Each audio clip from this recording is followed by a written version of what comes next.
which I'm glad to be able to share with you tonight. Plus, we find out the only public sector pay award that the government doesn't think will cause inflation. On your radio, on Global Player, and Play LBC. leading Britain's conversation. This is LBC. From Global's newsroom at 10 o'clock, Nadine Dorries has formally resigned from her parliamentary seat 11 weeks after saying she would step down. Her resignation letter is a scathing attack on Rishi Sunak's leadership, accusing him of abandoning the fundamental principles of conservatism. She's given one interview, which has been released by the Daily Mail. We've had 4 prime ministers who've all been removed from office without any of them having lost a general election, which is actually quite bizarre and undemocratic. There are a small group of very powerful men, both at the heart of the Conservative Party and at the heart of Downing Street, who very much control events.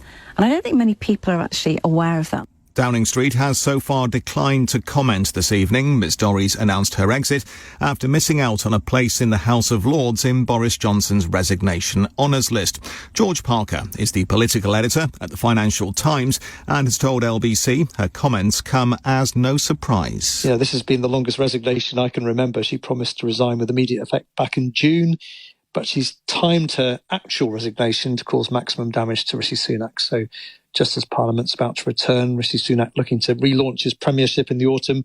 Now he's got this by-election looming in her mid-Bedfordshire seat. 5 people have been arrested as part of an investigation into a fatal suspected ammonia attack.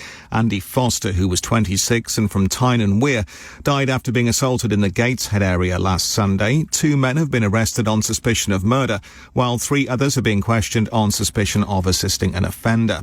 Fire department officials in Greece have arrested 2 men for allegedly starting wildfires deliberately. Hundreds of firefighters have been tackling the outbreaks, which have been blamed for 21 deaths. And the governor of Florida has declared a state of emergency for most of the state's Gulf Coast, as forecasters warn a weather system off the coast of Mexico could soon become a tropical storm and move towards the area. The declaration from Ron DeSantis covers 33 out of 67 counties. And in sport and in the Super League, Wigan thrashed Catalan Dragons 34-0, while Warrington increased their hopes of finishing in the playoffs with an 18-4 win at Hull FC. That was their first victory for 9 games. LBC weather, scattered showers across eastern areas of southern England, Northern Ireland, northern Scotland, and also Wales. Elsewhere, any rain will ease and we'll see a low of 9. Tomorrow, cloudy and damp for Northern Ireland to start the day. Elsewhere, a mix of sunny spells and scattered showers and a high of 21 degrees. From Global's newsroom for LBC, I'm Tim Daly. This is LBC from Global, leading Britain's conversation with Nick Abbott. Oh, hello.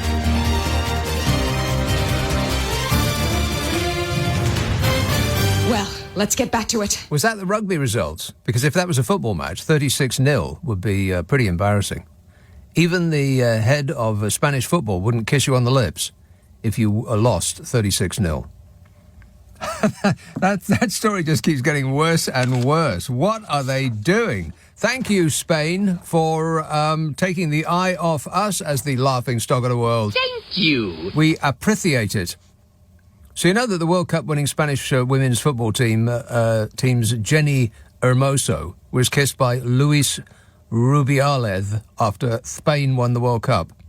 Well, great news. As part of the national celebration, the Spanish Football Federation has threatened to sue the player, Jenny Hermoso, the player at the centre of the row, over his president's conduct for lying and defamation. He said, "Liar!"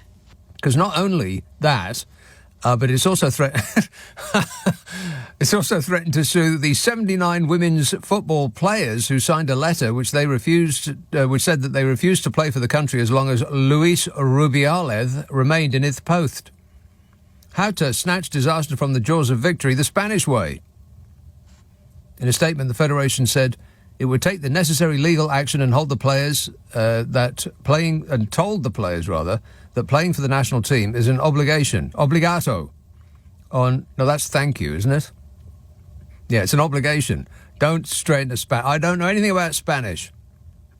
Doth thyretheth a thilbu play? Booze. They usually understand what that means. If they want my money, they're going to have to bring a couple of beers straight away, if not sooner. In a statement, the Spanish Federation said it would take necessary legal action and told the players that playing for the national team is an obligation on any member of the Federation called upon to do so. Oh, right, so you've got to play.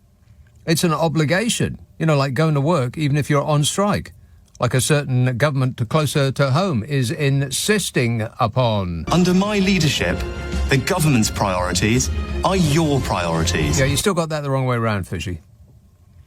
So the Spanish Football Federation's Luis Rubiales kissed Jenny Hermoso on the after the World Cup victory a week ago.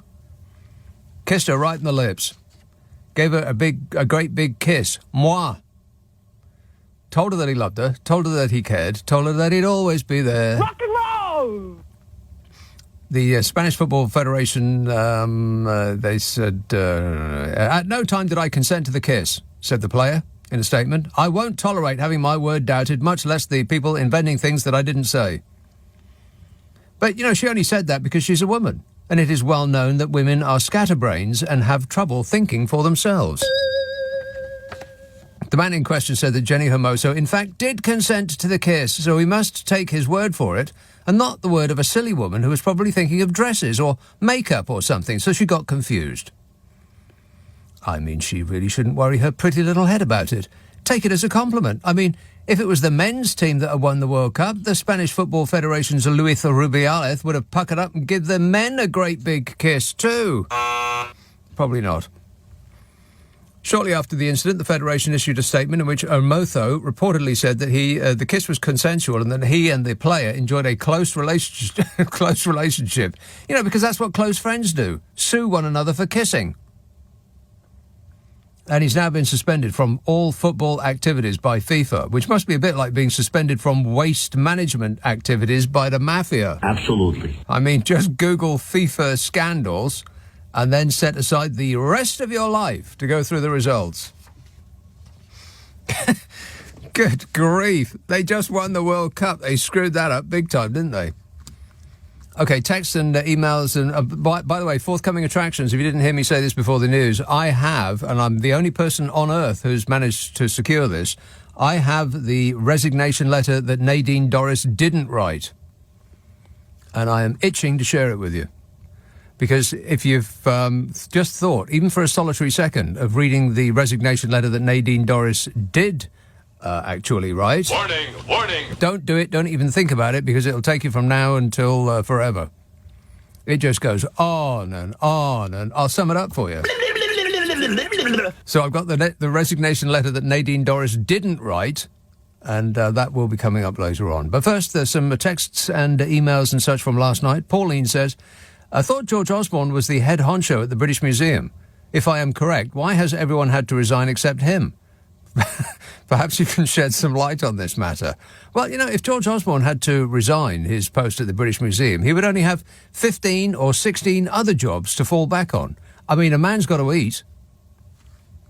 Alfie says, Nick, when the time comes, I trust you will do your bit for the environment and make sure the glass you swallowed is found and recycled responsibly. I had, I felt that I'd swallowed a piece of glass last night. But, I wasn't making a big deal about it. Whinging and whining and moaning. And I was experiencing pain as though it was sort of stuck in my, whatever the tube is, around about the middle of your chest, whatever the tube inside is. When the food goes in and then it goes down, that part. And I thought, oh, that's really bad. I don't want that. But then again, the government has ruined the NHS to the point that unless you are actually dying right now, you would not go to A&E, would you? I mean, you'd rather do anything else. Go to A&E. You'd have to be out of your mind. Sit there on a blue plastic chair so long your bottom becomes fused to it. It would take forever. It's actually quite alarming, don't you think? That we are now in a position, after 13 years of safe in their hands, they took the world's #1 rated health service and turned it into, it's not even an emergency service anymore. You can't even rely on it in an emergency. I mean, if you read on the news that they're queuing outside A&E in ambulances, You would have to be in an emergency to be in a blooming ambulance in the first place, wouldn't you? I mean, that defines emergency, doesn't it? If you're not if it's not an emergency, you take a cab, or you walk, or you park in the hospital car park about 3 miles from where you're actually going, and then you pay the required amount, and then you slope in there yourself. If you arrive by ambulance, that's an emergency. And they can't even see you if you arrive by ambulance. They're queuing outside. So it is actually properly frightening now. Do not get ill in this country. Because we don't even have an emergency service anymore after 13 years of safe in their hands. So I thought there's absolutely no way I'm going to go to A&E, even though the thing that I swallowed might actually kill me. I'm just going to... in fact, I follow people's advice. A lot of people called in last night and they said, you want to eat some soft bread covered in honey. Take some soft bread and squirt honey all over it. One moment, please. Bit of... can you close that door? It's quite distracting. Thanks very much. Yes. Hello? Hello? Hello? Can you close that door? Okay, I'll leave you be back. Yeah, thanks. God. I had an invader last night and somebody hanging around with an open door tonight. What is going on in here? Anyway, where was I? God, this is very frustrating. Trying to do a show. It's like Piccadilly Bloomin' Circus in here. So I thought there's just no way I'm going to go to A&E because they don't want to see me and I don't want to be there. And I'll be there probably all night long. And then they'll say, there's nobody from ear, nose and throat here. So can you come back in, should we pencil you in for 6 weeks? So I thought, I'm just going to have to either survive it or die. And I went to sleep thinking, what if the bit of glass that I've swallowed starts, revolving around my insides? It's going to chop my insides up like a food blender. I'll be one great big bag of pate with a face on. But fortunately, it seems to have gone away. It might have poked itself through my, whatever that tube is, and gone into my bloodstream, and it will exit through my eyeball. But that'll be at a later date. That has absolutely nothing to do with anything that I was just talking about. Chris says, I heard on the newsagent's podcast that Donald Trump could be president while also in prison. But if you're an inmate, you can't vote in the election. How does that make sense? Then again, they allow any old lunatic to have a gun, but to charge you $2,000 to send an ambulance when you get shot. So maybe not that surprising. Yes, we do appreciate the United States of America for continuing to take the world's eye off us, as despite the best ambitions of the Spanish to take our crown. We are not the laughingstock of the world. That is the United States of America. Thank you, Donnie. Oh, shut up! Appreciate it. Your husband's going to jail, Melania. I don't care. She's not that bothered. Somebody... this whole fake... what do you call it? Real fake. Fake real. Real fake things. That's getting quite alarming. Somebody real faked my face onto Donald Trump's mugshot. It's made me... made my toes curl. Yeah, thanks a lot for that. Don't you ever do that again. Louise texts, did you find the duck that was found wandering around Bristol sewage pipe thought to be looking for algae to eat? It reminded me of your programme last week about slugs. Steph said, no, I did not see the duck who was found wandering around the Bristol sewage pipe thought to be looking for algae to eat. Maybe it was looking for something else to eat. Disgusting. Oh, stupid duck. Steph texts, swimming landed me in A&E recently. A wadge of silicone earplug had got stuck and they fished it out no problem. I was back home within a couple of hours. Did you get your throat checked out, Nick, by a professional? No, I've just left it alone. You can't get an appointment with a professional these days. They don't exist. It is concerning, though, do you not think that we are now in a place, in a country, it's supposed to be like the sixth richest country in the world. I mean, people keep saying that over and over again. I find it really quite aggravating because most of the people in this country are not benefiting from those riches, are they? I mean, we might have a load of money, but only a very, very few people can actually get their hands on it. The rest of us, it passes us completely by. Water everywhere, but nary a drop to drink. But, it is concerning now that we're living in a country, a first world country for crying out loud, where we can't get sick and expect treatment with any sort of speed. And we seem to be putting up with that because we keep getting distracted. Look, a dinghy! Helen says, where did that go? Just as I was about to read it. Where is it? Oh, there it is. Helen says, did you know that cat food is manufactured good enough for humans to eat? That's why it tastes so good, says Helen. Huh. Well, I wouldn't know. But I'm sure now that we're out of the European Union, we can cancel all of those pesky rules and make it not good enough for a cat to eat. Now that we've got freedom. Mark texts, we are definitely caught in a time loop, back to the days of the intruder who wouldn't leave, the entitlement of the youthful new media graduates. What on earth does that mean? We are definitely caught in a time loop, back to the days of the intruder who wouldn't leave, the entitlement of the youthful new media... Oh, you mean the alien invasion that I had last night? Yeah, somebody burst into this studio. You believe that? While I was on the air doing my art. I knew I couldn't say that with a straight face. And I had to explain to them that the big red sign that says, warning, do not enter. This studio is actually on the air now. What that means is, warning, do not enter. This studio is actually on the air now. This is LBC. Nick Abbott on LBC. Call 0345 6060 973. You know, some whack job can say this stuff and get away with it? Yeah, there's so many videos now about Trump. God, did you see the caravan that was required to take him to Fulton County Court? The car, what do you call it? The car caravan thing. You know, the big line of cars that were carrying the Donald.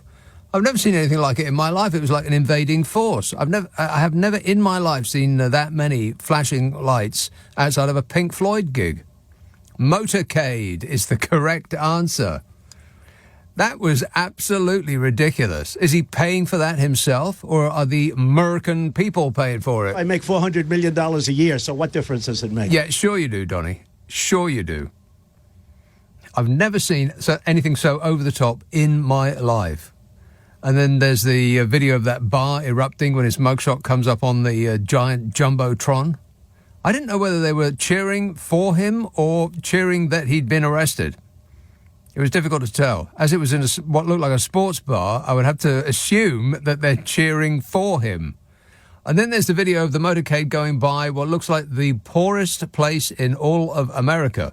I mean, it's in Georgia, right? Georgia, which is P-O-R-E, poor. And they're all cheering him now. These people who have absolutely nothing. And why are they cheering him? Because he's a gangster. Because he'll never be any good. So he's got a whole new group of people now who love him because he's been arrested by the law. So, you know, he's like them. He feels their pain. Yeah, sure. Morons. The world's full of them. Perry says, regarding Trump and his gang and the who done what to whom mugshots, they'd make a great top Trump game cards. Not for me, though, says Perry. No, me neither. I mean, you just wouldn't sleep, would you? And Luke says, if it wasn't for Jeremy Corbyn and the wokey-cokey number of students getting high GCSE grades would be higher... If it wasn't for Jeremy Corbyn and the wokey-cokey, maybe comma, the number of students getting high GCSE grades would be higher and Trump would not have been arrested and forced to look like an intimidating version of Donald Duck. Thanks a lot, Jeremy. Yeah, thanks a lot, Jeremy Corbyn. No! You see what you've done? It actually looks like what you would have imagined if you didn't know who was underneath there. What you would have imagined would have appeared if you'd taken Darth Vader's helmet off. That's exactly what he looked like. So those are the texts and tweets and such from last night. Blimey, it's not even an hour has gone, and I've done everything from last night. I am really on top of my game, yes? So, coming up, Nadine Dorries, the resignation letter she didn't write. First, Horton Regis, Craig. Hello. Craig. How you doing, mate? Okay. I am here. Okay, great call. I've got an opinion on everything. You've got an opinion on everything? Yeah, so which one do you want to go on? Because you've talked about a lot of stuff. Yeah, a lot of stuff, yeah. Well, you choose. Surprise me. Well, I'm sort of central beds. So I live in Horton Regis, which I'm not really sure whether it's south, north or east, west. Or, okay, that's a great start. You've got no idea where you live, yes? No, so I think it's disgraceful. Whatever. Yeah, me too. Absolutely awful, isn't it? Disgusting. Yeah, terrible. I think it's disgusting. I really think it's disgusting. I think something should be done about it. Something definitely should be done about it, Craig. Thank you for bringing that to my attention. 0345 6060 973. Is this show starting exactly like last night's? The man didn't know where he was. Fits right in on this show. Stu Tex, having done nothing for the best part of 80 days, not seen Doris. Haven't heard that one before. Not seen Doris is clearly the best person to give an expert analysis on the government's inactivity. She has made herself unvotable to save us the trouble. Thanks, not seen. Yeah, appreciate it. Thank you. I have the resignation letter she didn't write coming up. Brighton, hello, Ben. Oh, hi. I just rang in to actually remark upon Trump and Trump's self-declared height and weight. Yeah. He declared himself, I think, to be 6'3" and weighed 6'3", weighs 215 pounds. Each buttock, I think, weighs 215 pounds. This is kind of my point with your researcher, who happens to share an interest in boxing with me, and I know quite a lot about height and weight. Yeah. Muhammad Ali. Ali actually, yes. At the age of 28, when he beat Joe Frazier, he was 6'3" and weighed 215 pounds. Correct. Mike Tyson, who was 5'10", at the age of 20, when he beat Burbeck, was 222 pounds. What I think this says is something profound about the narcissism of the bloke, because, as your researcher remarked, you do not need to go onto the internet. You do not need to go onto the internet to realise the fact that this is nonsense. Yeah, he's a great big bag of fat. Yeah. Yeah, and plus I don't have a Does this show sound like it's got a researcher? No. No.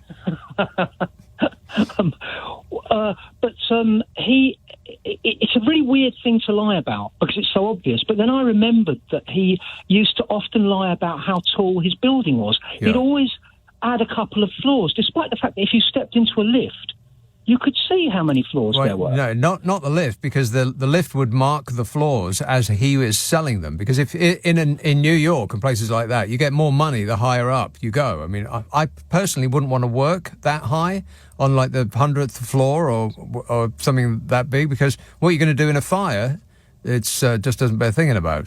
So I would prefer to work a little bit lower down, but that's not how it works in New York. The more height you got, the more you can charge per square foot. And so in a 50-storey building, he would just start selling floors. He would skip the first 10.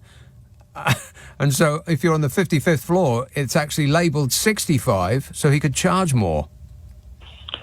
But he would also actually tell people that Trump Tower was higher than it was when it had already been built. Yeah.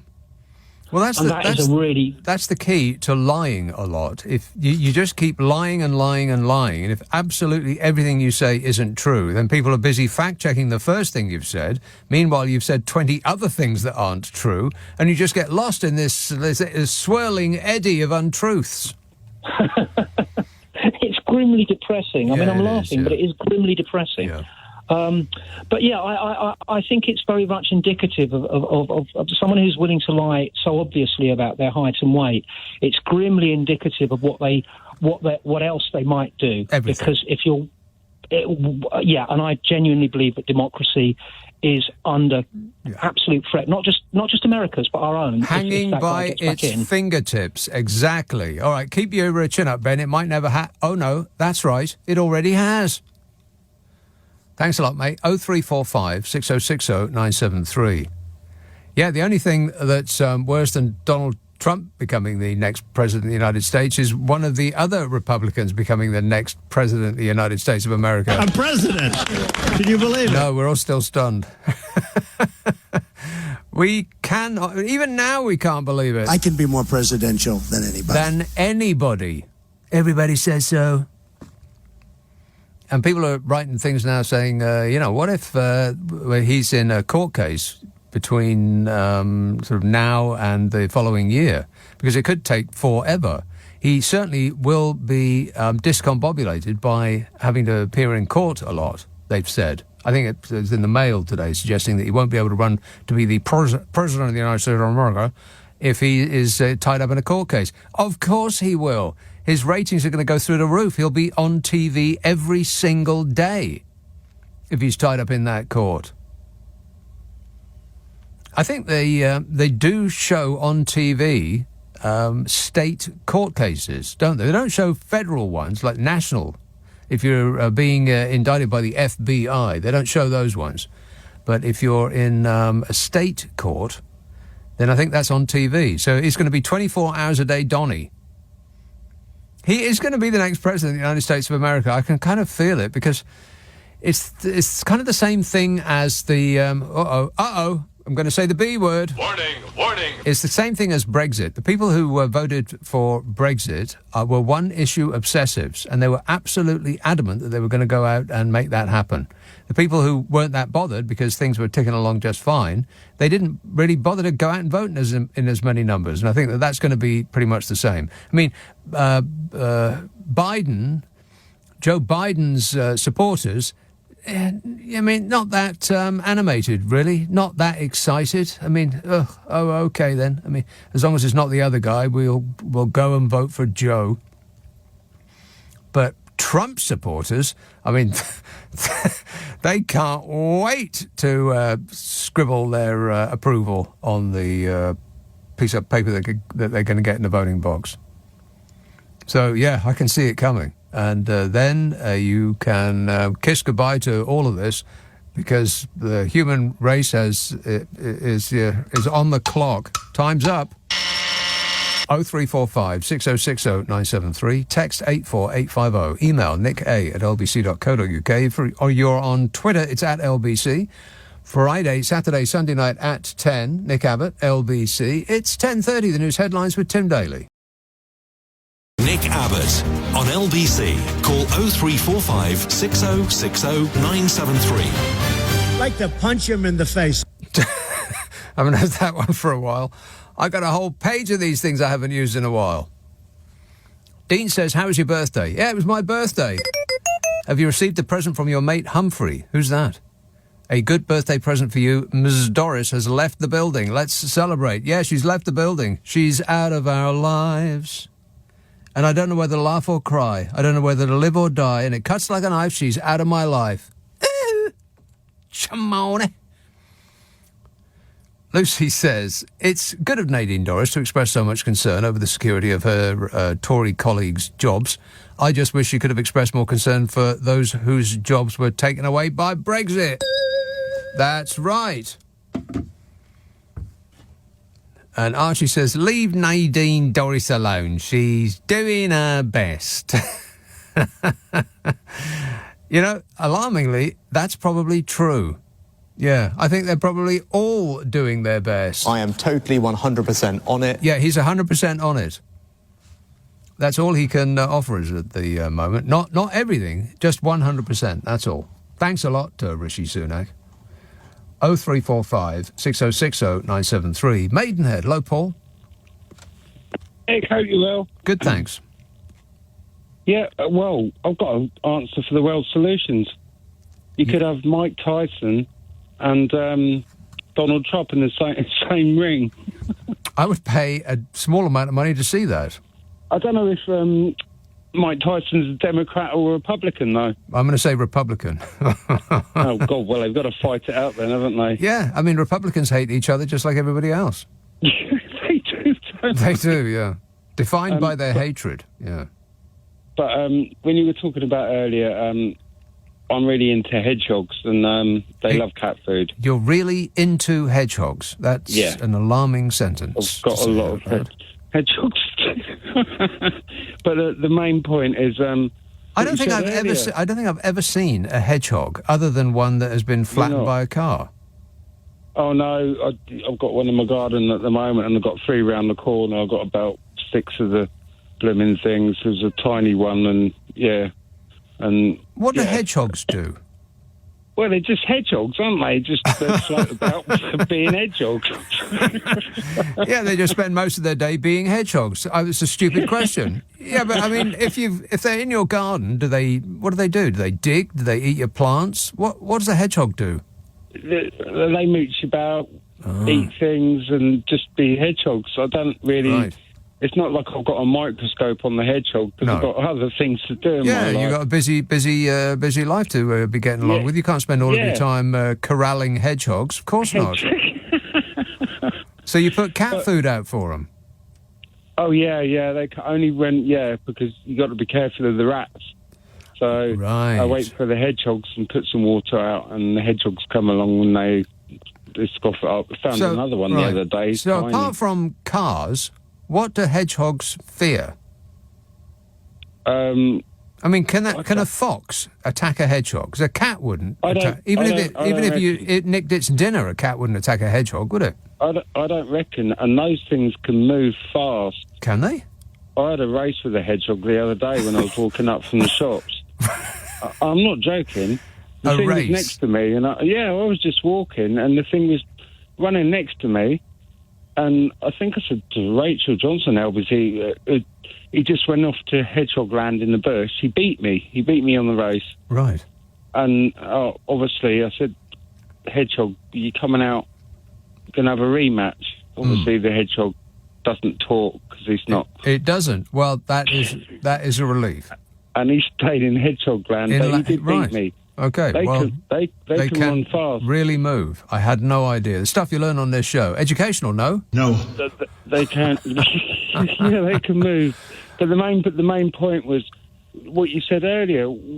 Getting ill is like really dodgy now, because if you've got a serious problem and you're going to be stuck in the back of an ambulance for 6 or 7 or 8 hours, and then you're going to be stuck in like a corridor for 3 or 4 hours, and we're the 6th richest economy on the planet. What the hell is going on? That is an excellent question, Paul. What the hell is going on? The party that said the NHS was safe in their hands has taken the world's #1 rated health service and comprehensively ruined it to the point that you can't trust it anymore. Even if you are dying at this minute, you can't trust it anymore. Never mind about the things that most of us get in our lives that are just aggravating and just take the joy out of life. You can forget getting treated for that. It's absolutely terrifying. People are leaving the country in order to get treated. Leaving as in to live in another country in order to get treated for their various ailments. He just disappeared, by the way. He just, I don't know, maybe the hedgehog did emerge from hedgehog land and has treated him to a rematch. He just disappeared like a bad smell. Liam says, of course it's an emergency service. You just need to book when you're going to have an emergency 4 weeks beforehand, yet with immediate effect. I think that's what you mean.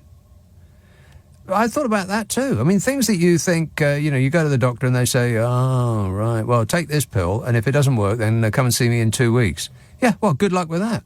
Because in 2 weeks, you'll make an appointment and you'll get to see them in 4 weeks or 6 weeks or never. Can we pencil you in for never? And we've just let it happen. Because why? We've been distracted by an invasion of small boats. Yeah, that's what's going to do for the people of this country. A handful of damp people showing up on our borders, which were supposed to, by the way, be secured by Brexit, which had a lot of other promises appended to it as well. We could have cheaper food, clothing and footwear straight away. Cheaper clothing and footwear straight away. Yeah, how's that working out? I don't know anything. Yeah, I believe you. I believe you. David says, I'm going to miss Nadine. I thought she was doing her best, and it wouldn't surprise me if more of your listeners send in the same text. Yes. Yeah. I think at least one person's beaten you to it, but only by a moment. James says the reason that Nadine Dorries has finally vacated her post as MP is that she can become Spanish football president's new sycophantic assistant. Pucker up.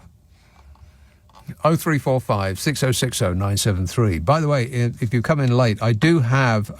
don't bother reading Nadine Dorries' resignation letter, because it just goes on and on and on. You're supposed to just keep it to one side of a piece of A4 paper.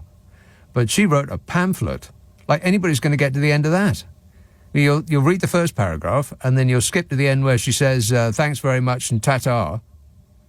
And you'll miss out all of the stuff in the middle, which I'll sum up for you. But I have the letter that, the resignation letter that Nadine Dorries didn't write. It's a world exclusive. I'll be sharing that with you later. 0345 6060 973. Our hole in the ground correspondent in Merthyr Tydfil. Hello, Jeff. Number of points. I did pass it today for Safran. Nearly drove off the road. I've never seen anything like it. It's just one huge. In case people don't know, it used to be a neat cut, but it's not anymore. Yeah. Anyway, just in case people don't know, the biggest open mine, this giant open sore, this scar on the landscape, a bit of beautiful Wales has been ruined forever by this mining company that had permission to mine. Mystifyingly, really, they had permission to ruin the landscape forever, and that permission ran out last November, isn't it? Last September. September, right. And their reaction to that was to completely ignore that fact and just carry on mining anyway, as though you could do that kind of thing in secret. And so the authorities know they're doing it. How could they avoid knowing they're doing it? They've got giant trucks the size of buildings going in and out of there, and they've done nothing. It's incredible. It certainly is. I just wanted to say, if you, I passed it today. It used to be a nice, neat cut, on the side of the mountain. Now it's just incredible. They just ripping the coal out as fast as they can. Yes, they're on a short fuse, I suppose. They promised to finish at the end of the month. Right, that's a good one, but we'll see. Your glass problem. Okay. Yeah. A guy used to do it for a bet in a pub around here. He used to eat glasses, and chew them, and we all wondered what it was. And I remember a doctor telling me that if you swallow anything sharp or anything that's dangerous, the stomach will form a mucus lining around it to protect your intestines. Oh, yeah. That's to relieve it, and it will dispose of itself in the natural way. Oh, don't worry about it, and don't go to A&E. No. Nadine Dorries does tell the truth about Rishi. So that's the one thing that's come out in the resignation. But it's not just... she isn't just telling the truth about Rishi Sunak. She's telling the truth about all Conservatives. I mean, she's pinning it all on him, but he's just like all of the blooming rest of them. Yep, that's true. And your glamorous assistant has agreed to go out with me to the Goose and Cuckoo tomorrow for the big Goose Fest, which is a music thing. Okay, that's near Abergavenny. Goose Fest? Is that a real thing? Yeah, it's in a pub called the Goose and Cuckoo. It's very good, actually. Right. Who's playing? Anyone we know? No, they sort of folk bands. Oh, folk. Anyway. Boring. Right. So you lost me at folk music. But the final thing I was going to say to you was not to worry about the glass anyway. I can see you're pretty worried about it. Yeah. Don't worry about it. It will dispose of itself naturally. It'll come out eventually. Yeah. Okay. Good work. Thanks a lot, Jeff. 0345 6060 973. Text 84850. Email nicka@lbc.co.uk. If you on Twitter, it's at LBC. Friday, Saturday, Sunday night at 10. Nick Abbott, LBC. Looking smart for a new school year. If you want some quality, George has got the gear. Uniforms that are tough, George is just what you need. With reinforced knees, gonna hit those gates and play as much as I please. Quality schoolwear that stands the test of school time from £3, only at Georgia Asda. In a poll of 40 NetMoms members, 98% would recommend Georgia Asda schoolwear to a friend. Selected as the stores, subject to availability. Delivery charges may apply. Nick Abbott on LBC. Call 0345 6060 973. Right, so what are we doing? Gibbon, we are doing a radio show, but it does remind me that I do a podcast with Carol McGiffin. Yeah. And the one that's coming out on Monday is a laugh riot. It is very funny. I think the one that came out last Monday was pretty good too. But the idea of the podcast is that we sit down for an hour laughing our faces off while trying to solve people's problems. Now, we can't solve your problem unless you let us know what it is. We're not mind readers. If you want to send it to us, it's nickandcarol@global.com. NICKANDCAROL @global.com. But you must prepare to be totally satisfied. Oh, right, yeah. Ask for it by name on an internet near you. What's your problem with Nick and Carol? It's an hour long, comes out on a Monday. It's on Global Player, and I think you'll love it. There's, I think, getting on for 180 episodes. Can that possibly be true? I actually think it is. Apart from maybe a couple of weeks over last Christmas, I don't believe, even through the pandemic, I don't think we really missed a single week. How we've managed to put that many hours together without killing each other is just a miracle. But it is good. I think you will like it. We do really. There's just something about her and me together that just works. So if you've got an hour and you wish to be amused, I think it'll be right up your alley. What's your problem with Nick and Carol? That's the podcast. Heston, Isaac. Hello, Nick. Isaac. Yes. Right. I listened briefly last night, okay, and I caught a bit about Jacob Rees-Mogg being Brexit minister, okay? Yeah. Mm. So, well, the minister for finding a benefit to Brexit, right. And he couldn't do it. Right. Well, maybe I can help him out a bit, because what I did, I've typed into Chat GPT, right? Mm-hmm. Okay. I've asked Chat GPT. I've said, please name 50 benefits of Brexit, right? Yeah. And can I read you a handful of the 50? Yeah. Go on then. And then maybe you and the listeners can pass it on to Jacob Rees-Mogg. Right. One of them is number one. Okay, sovereignty. Oh. Regaining full control over laws, regulation, and decision-making process. Right, ChatGPT is an idiot because that is not what we have. But go on. Okay, right. Well, yeah. Okay. Maybe Jacob should use it then. The other one. Let's have a look. reduced bureaucracy, fewer regular. Right. Okay. You mean the thing that is putting companies out of business with the increase of red tape, bureaucracy? Is that what it means? Yeah. Right. Cool. Yeah, that's right. Yeah. Okay, Domestic job. 0 out of 2 so far. Go on. Domestic job protection.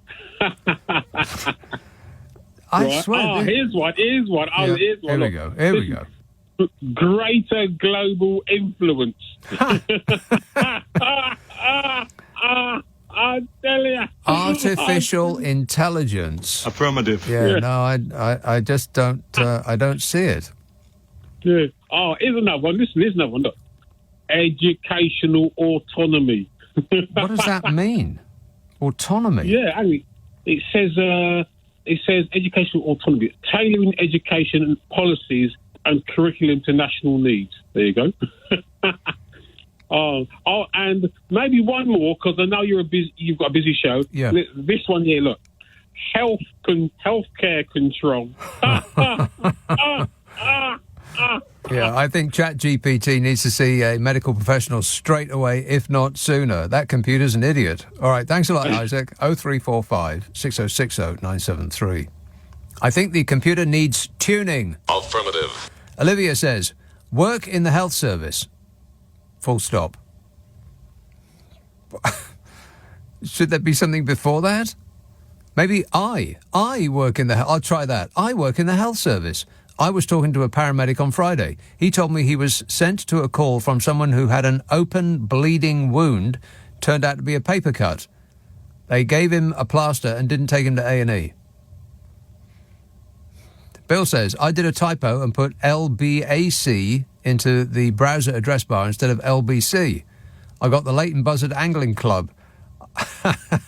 I don't mind because I like the word buzzard. All those Zs, they're whimsical. Yeah, buzzard is an excellent word if you write it down. Give it a capital B because it's got one long vertical line at the beginning and one long vertical line at the end and 2 Zs in the middle. I love it.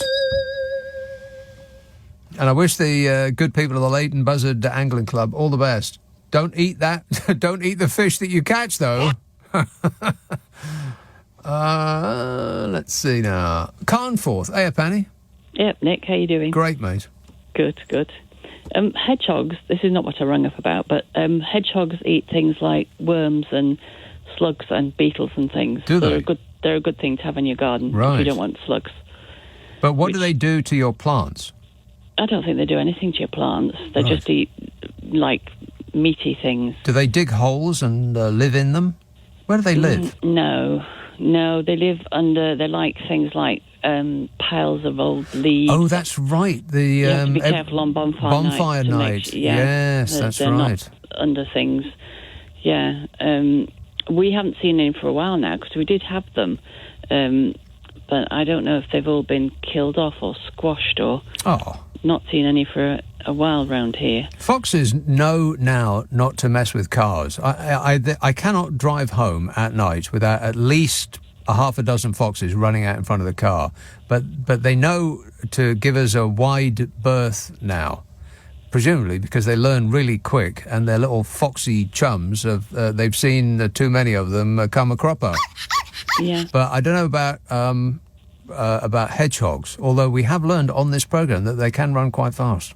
They go extremely fast. Yeah, they do. Actually, I've seen them go like the clappers.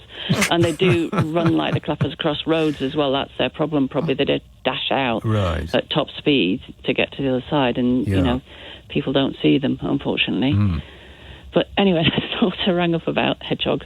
You were saying about not wanting to go to A&E. Yeah.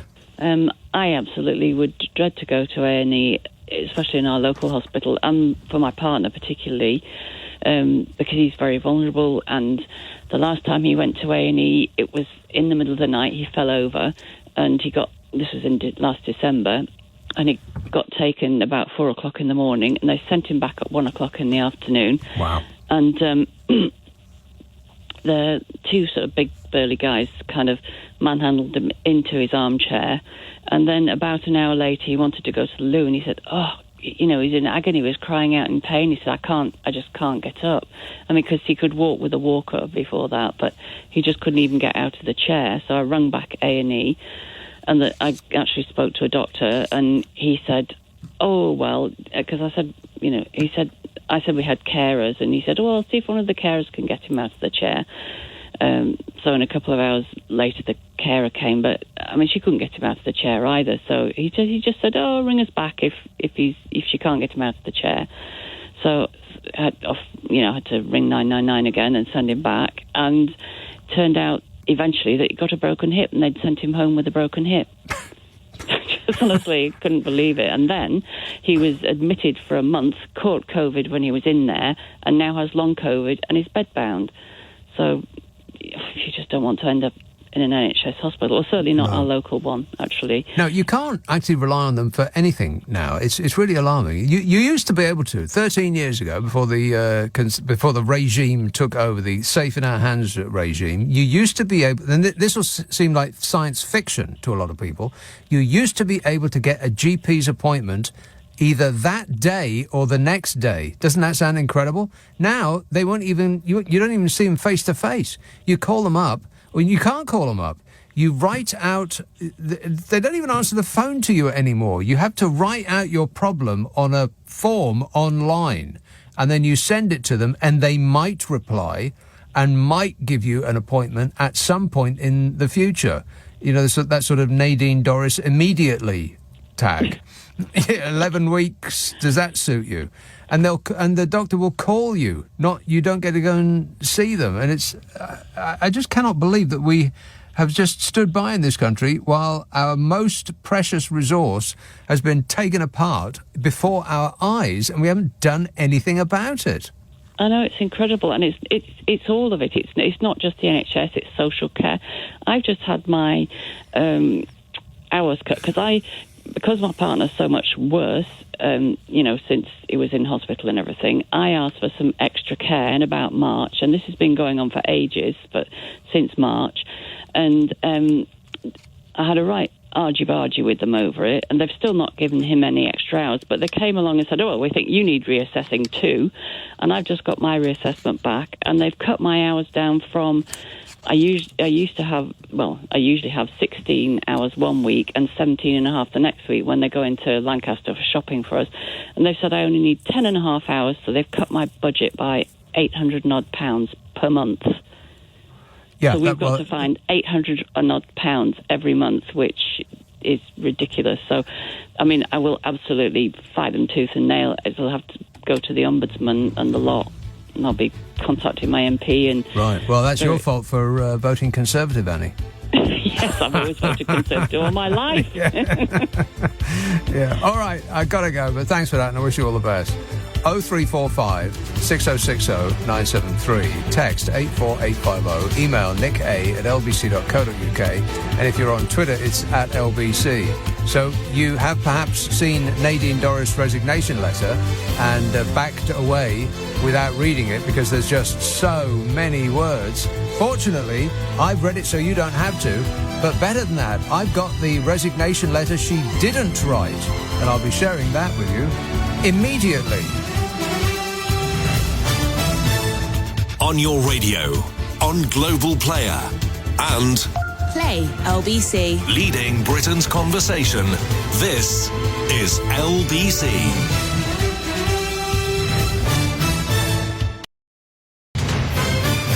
This is LBC from Global, leading Britain's conversation with Nick Abbot. Hello, boys.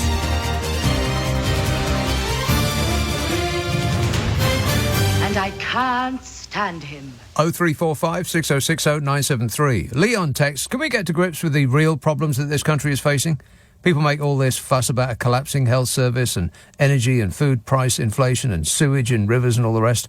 Why is nobody talking about Meghan Markle or Gary Lineker or the Remainer elite who secretly rule this country? And why From doesn't Global's newsroom. Oh, hang on. Sorry, that's my fault. Left its fader up. Why is nobody talking about Meghan Markle or Gary Lineker or the Remainer elite who secretly rule this country? And why doesn't anyone talk about the left-wing cabal at the at the Financial Times who control the money supply? No wonder we're falling apart. I wouldn't be surprised if we were forced to be atheists soon, says Leon. Well, you got a good point, Leon. Sandy says, I'm making spinach and lentil soup. It's going to be lovely. You can't have any. Nothing personal. I just haven't got a spoon that long. Thanks a lot, Sandy. You lost me at lentils. Why does anybody eat that stuff? It's just like dirt. I mean, spinach is okay. I've learned to like spinach, depending on how you use it. But lentils, there's just nothing you can do with a lentil that makes it taste anything other than lentil-ish. It's a no from me, Sandy. Samantha says, your glass shard in throat situation reminded me of that awful liqueur that we used to drink in the early 2000s. Goldschlager, it was called. Never heard of it. Awful stuff, says Samantha. Had bits of gold floating in it, and urban legend had it that these shards inflicted little cuts in your throat, allowing greater absorption of alcohol, and therefore getting drunk more quickly. What gullible idiots we were, says Samantha. Booze. Yeah, well, you were probably drunk at the time, weren't you? 0345 6060 973. Isleworth, Eunice. Good evening. Happy birthday, Nick. Yes, happy birthday to me. How are you? I am great, mate. Good. Two topics, basically. One was ULEZ and the other one was the National Health Service. Yeah. Where should we start? Your choice. You decide. Should we go ULEZ first? Like I said, you decide. Okay, so let's go ULEZ because I don't drive, but I cycle everywhere. But the... why is it that if you babysit your carer, they put their prices up to visit you? What's this all about? If you babysit your carer... It says you are compliant, but what about your plumber, your babysitter and your carer? They will have to put up their prices up to visit you. Right. What's that all about? And, what's that all about? Yeah. I don't know. Basic economics? Yeah, but... if it's £12.50 to leave your house, why will they charge you to visit your family? Why would Because they're being... Is it more expensive to get to you is why they would charge you? Yes. Yes. Basically, I think it's a shambles, and whoever came up... Sorry, it is a shambles, but whoever came up with this... this ULEZ thing. Yeah, whoever came up with the... Any thoughts, Boris? I can't comment on that. Yeah. It was him. Before it was him, and then it was that Sadiq Khan who waded. Why is he... He should go. He shouldn't be mayor anymore. Oh, for crying out loud, Eunice, I had this out last night. 90% of the vehicles in London, up to the edge of the ULEZ zone, are compliant, which means we're talking about 10% of the people in London who have a complaint. But it's not even 10%, because I would suggest that the majority of them are going to be nudged to get rid of their ancient belching vehicles. They'll take advantage of the $2,000 or the $7,000 or the 13 or whatever it is, depending on what kind of vehicle you've got, and they will buy another one. So we're not even talking about 10% of the people in London. We're talking about a tiny minority of the 10%. So let's be really generous and say 2%. 2% of Londoners are making all this noise in defence of polluting the air for the rest of us. I know, but what I'm trying to get at is why is Sadiq Khan putting the prices up to £12.50? They're already $12.50. Yeah, but anyway, let's go on to the next topic, which was the national... Sorry, we've dealt with that to your satisfaction, have we? Yeah. Okay. Oh, that's the rant over. Right, the National Health Service was... park that one. Go on. Yeah. Okay, so you may be aware that in March of this year I had to have some back surgery. on... I may be aware that in March of this year you had back surgery. How would I possibly be aware of that? Your driver's assistant might know this as well, because there was a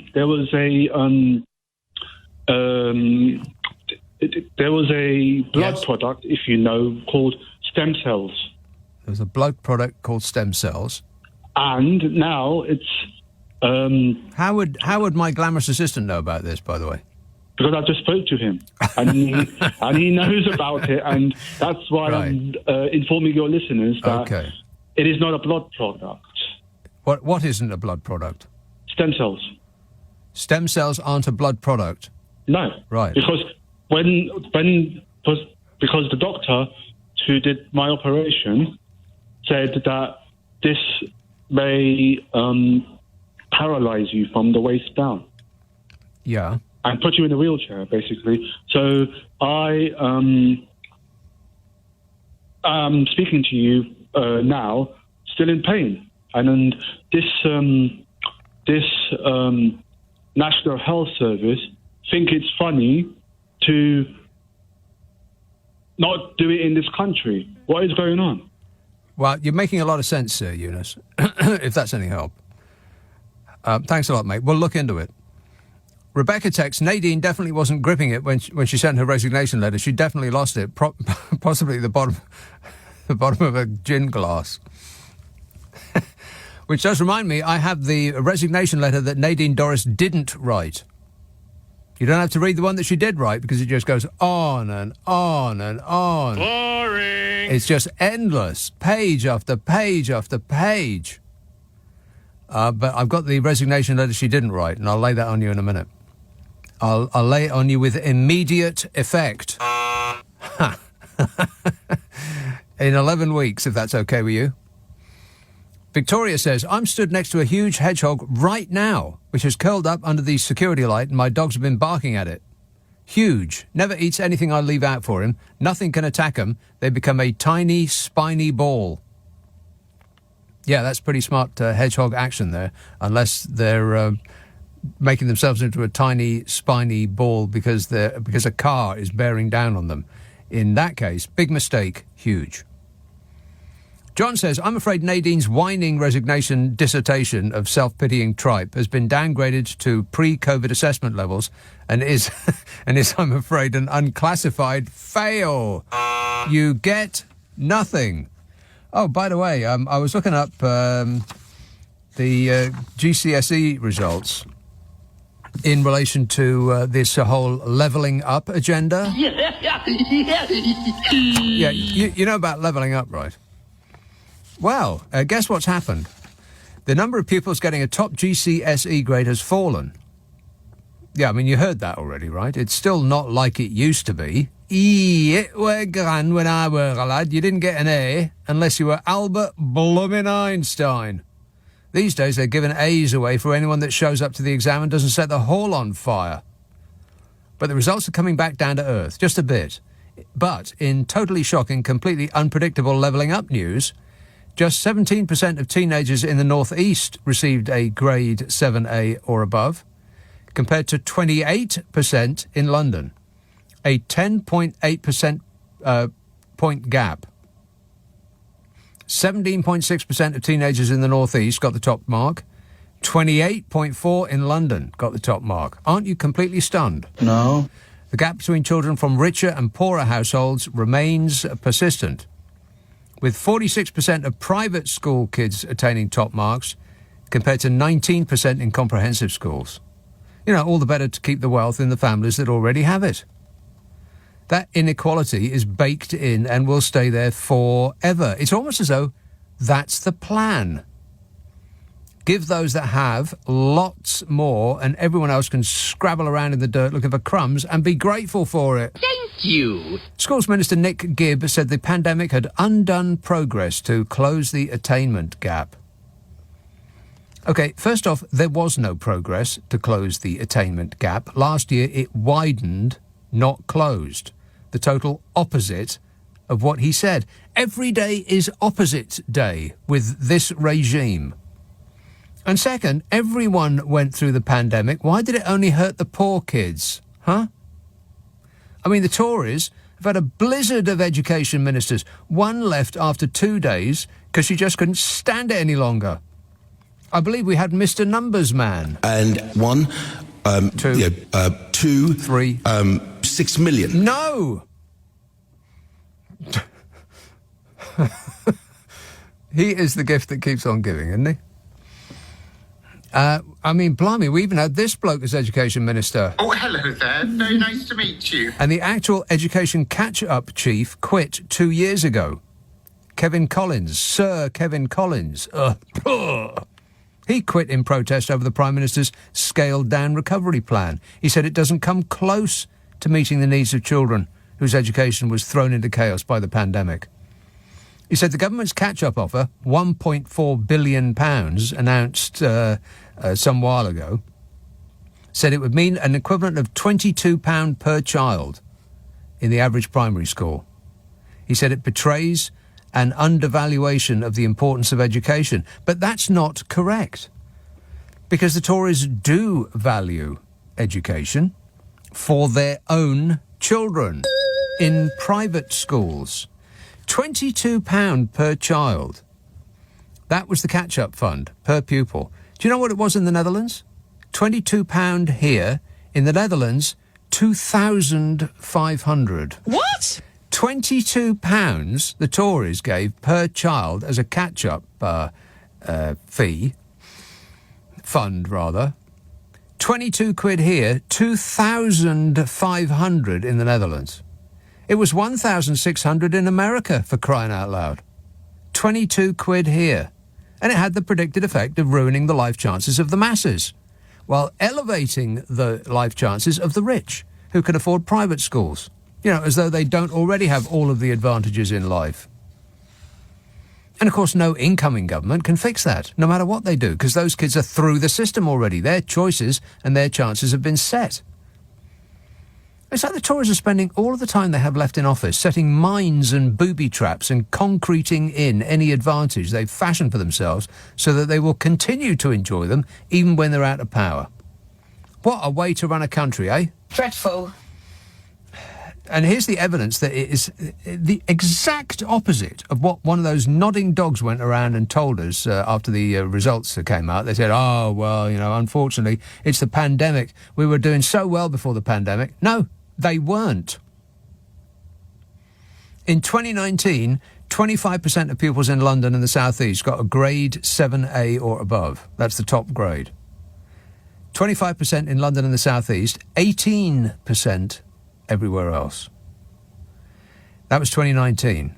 In 2022, it got even worse after the Tories told us it got better. They really think we're so stupid we can't do simple maths. In 2022, 31% of London and the South East pupils got grade 7A or above, and 23% everywhere else. 31% in London and the South East, 23% everywhere else. Same story for A-levels. The only place that comes close to London is the South East. Everywhere else gets nothing. Good day, sir. You lose. 0345 6060 973. Friday, Saturday, Sunday night at 10. Nick Abbott, LBC. This is LBC. Nick Abbott on LBC. Call 0345 6060 973. Hot H-O-T-A-I-R. Paula texts, I'm a citizen living in Spain. My daughter is currently studying in the UK. She wanted to see a doctor and tried unsuccessfully many times to phone for an appointment.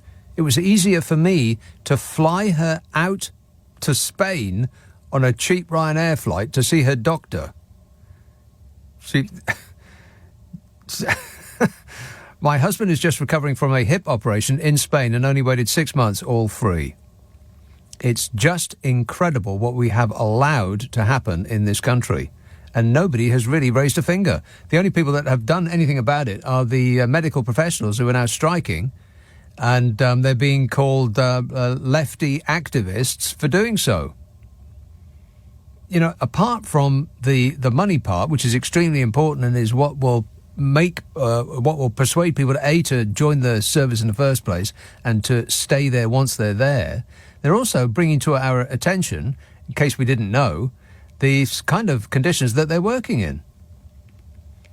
And, they're being derided as enemies of the people for doing it. Well, we've got enemies of the people, all right. It's just not the doctors and the nurses. 0345 6060 973. East Yorkshire. Hello, Mike. Hi, Nick. Yeah, this is a bit of a collected item, me, and not about current affairs, although it was triggered by the Spanish kiss. Yeah. Just sort of briefly summing up the Spanish kiss, it must have been a horrible 5 seconds for that woman. But it was recorded that she was the victim and he was the perpetrator. Now, what happened to me was the precise opposite of this. In my teens, member of a big sports club, and it's Christmas do. And the sports centre used to have frequent power cuts. And the steward or the maintenance guy would go down into the basement, put on the generator or retrip it, everything else. It always took about 5 minutes. Yeah. Anyway, power cut. And I get a sort of pull on my shoulder, which you sort of turn around to see who it is. Got grabbed, head pulled down, big kiss, tongue to the works, really passionate. And I'm thinking, I wonder if it's that girl I was chatting up earlier. Anyway. So it was completely dark? Totally black. Right. But you did say, can I just bring you up on points as they arise, rather. You said tongues. Now, you would have had to open your mouth, would you not? Unless she was just licking your face. Yeah, but I thought it was this 18-year-old. Oh, okay. Right. But horrible reveal coming up. Prepare yourselves. Yeah. Warning! 30 seconds later, the lights come on. And the girl who's involved, or the woman who's involved, has got her eyes tightly screwed shut, doesn't appear to realise the lights have come on. And I'm gently trying to prise this 50-odd-year-old woman off me being in my teens. Yeah. Now, that wouldn't be the worst bit of it, but it was the club chairman's wife. Right. And she saddled off. Now, the young guys under 25 are all going, oh, great, Mike, get in there. Yes. And I looked round at all the tables with the committee on and all the old members, all the old buffers. Well, Stony Face just doesn't cover it. Yeah, I bet. But that wasn't the really bad bit about it. The really bad bit about it was that for a year, no female player or member of the sports club would talk to me. So I'd got a year of doing the shaggy bit. It wasn't me. Right. It wasn't me. Right. And for a year, they would not talk to me. And I was just completely sent to country by all the female members. And they wouldn't believe me. Yeah, and like it's your fault. Yeah. Like it's my fault. Now, to cap it all, 20 years after this event, I met a guy who we haven't seen each other for years. Just random meeting. And I said, how are you doing? He said, great. And he said, how are you doing? Are you still on that old bed you was not? 20 years later, the image that came in his head when he first saw me was what had happened on that dance floor. Your reputation precedes you, Mike, and follows you around like a bad smell. Yeah. But it really wasn't funny. It wasn't my fault. I got all the blame for a year. Right. And so, but I guess there's nothing funny about it unless you can see the funny side yourself. Yes. Well, Okay. you do afterwards, after the years gone by. And it wasn't the woman, because she was the body double of Honor Blackman, Bond girl who played opposite Steed in the Avengers. She was an attractive woman. But that didn't help me. No. Well, it could have burnished your reputation, though. I mean, perhaps. Yeah, I suppose I could say, well, at least she wasn't ugly. I mean, well, I think this may have taken a horrible turn right at the end there, but I feel your pain, and I'm sorry for your loss, or, whatever is appropriate under the circumstances. All right, good work. Thanks a lot, Mike. 0345 6060 973. Helen says, I'm married to a paramedic. The other week I got called to a 33-year-old who couldn't find their underwear. Morons. We're surrounded by morons.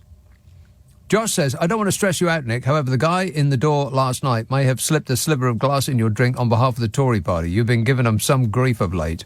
It wasn't a guy who was at the door last night. It was a female personage. What happened to her, by the way? Is she in Rwanda yet? Yes. Yeah. We've sent her to Rwanda. And take that with you. Abby says, Nick, you said you'd be sharing Nadine's resignation letter with us immediately. Will that be your immediately or Nadine's immediately? So I know whether to go and do something else first. It's coming momentarily, Abby. In moments. Hold your breath. Abby Wood. Easy. Hi, Nick. Essay. I would like to mention a couple of things, please. First of all, I want to register a complaint. Uh-oh. Because, you're always talking about Pink Floyd and Dark Side of the Moon being the best album ever made and so on and so forth. Well, I don't believe I'm always talking about it, but I may have mentioned it in passing that Pink Floyd's Dark Side of the Moon is, in fact, the best album ever made. Yes. Well, this week, before India decided to land on the dark side of the moon, I decided to listen to it properly from beginning to end. Yes. And I was disappointed, I have to say. What? The first three songs, there was no singing in there. It was more or less random noises and instrumentals. And then the fourth song was 6 minutes long, and it was after it was after 3 minutes of instrumentals that the singing actually started. And I thought, okay, I'm used to long songs, but I'm not used to long instrumentals, And but you can't wait that long for the person to start singing. Is that what you're saying? Well, yes. I can wait, but no, it's not yes, but I can wait, but Ise, how old are you? Oh, I'm 45. So 45? I thought you were going to tell me you were like 19 or something like that, and I would understand that because the kids today they don't have the attention span. Correct, the attention span to listen to an album all in one go. Because, they're listening to stuff on YouTube, and they don't even listen to all of a track because there's a whole list of things. If you like that, you might like this. And so I've done this. It's so frustrating. But you can spend hours just like listening to a bit of a track and then thinking, because you're presented with a choice of an enormous list of other things, and you say, oh well, I'll try that one, and you don't actually listen to a whole track, never mind about a whole album. But 45, you're way too old to be put off by the first part of Dark Side of the Moon just because there's no singing on it. For crying out loud! Do me a favour and listen to it again.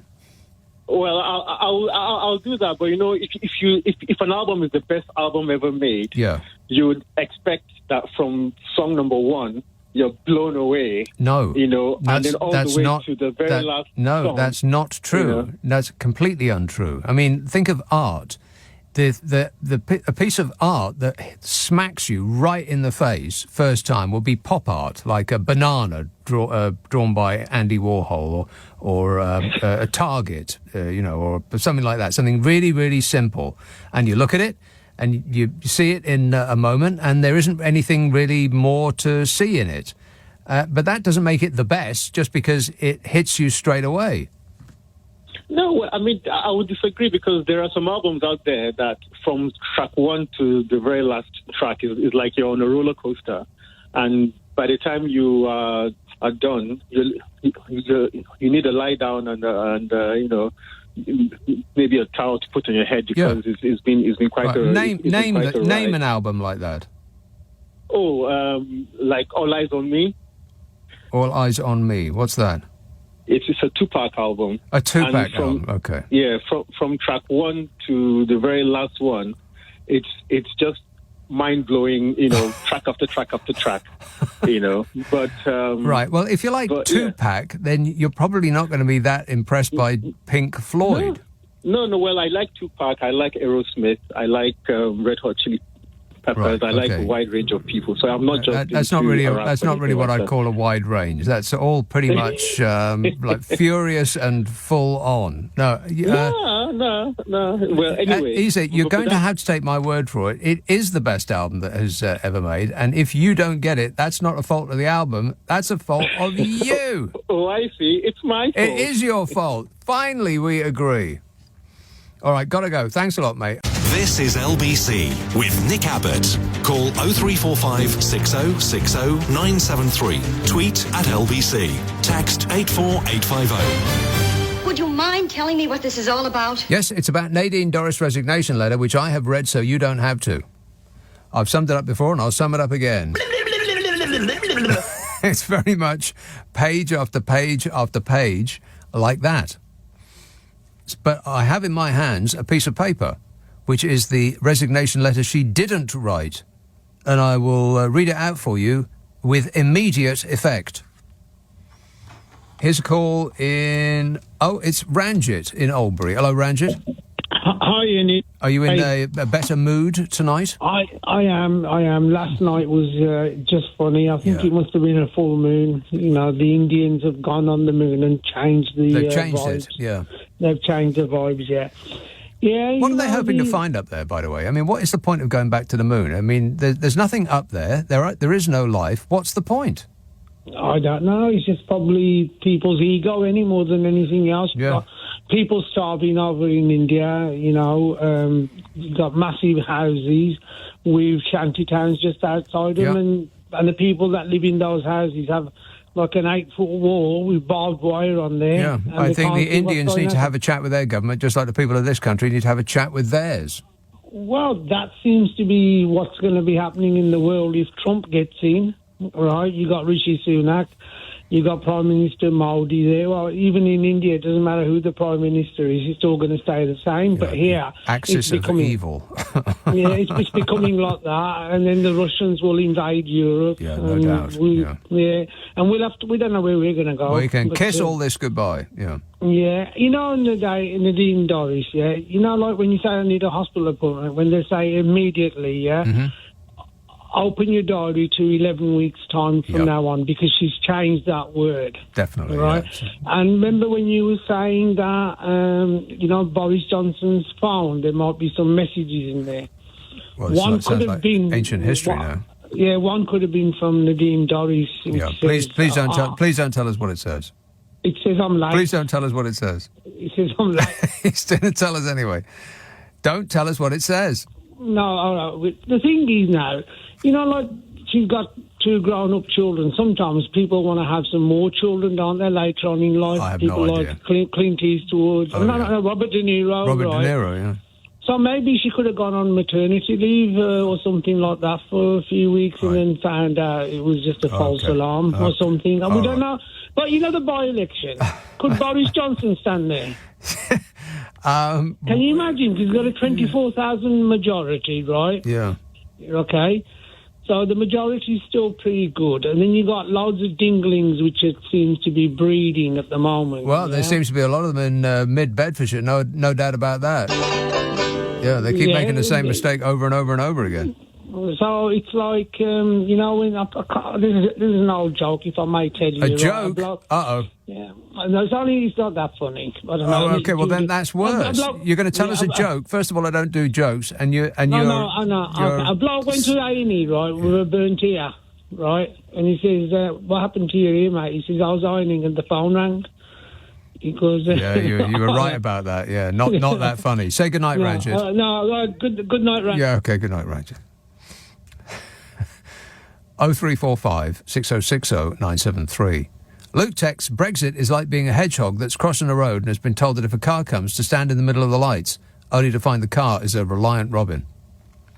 Tom says, my brother dresses like Mog, says he was the best PM we never had and is absolutely convinced he's the only one who can save this country from Labour. He also said, we will hold you personally responsible if Mog loses his seat at the next election. Yeah, right. It's my fault. Leon says, people don't need to worry about the NHS. You'll all be boiled in your own juices soon and served with a gravy made of plastic. Then we will come down and eat you. We like slow-cooked earthling. There's Leon. Well, that's a good point. Something to look forward to. Noel says, we may joke about Nadine Dorries resigning. However, let's not forget what she brought to politics. She was 1 in a million. She will be dearly missed. A bright star has just vanished from the night sky. I mean, you can't tell, but I assume you're joking. Difficult to tell tone from a text. I have her the resignation letter she didn't write. I'll lay that on you in a minute. Aylesbury. Hello, Richard. Hello. Yes, sir. Mr. Khan, Sadiq Khan. Sadiq Khan, yeah.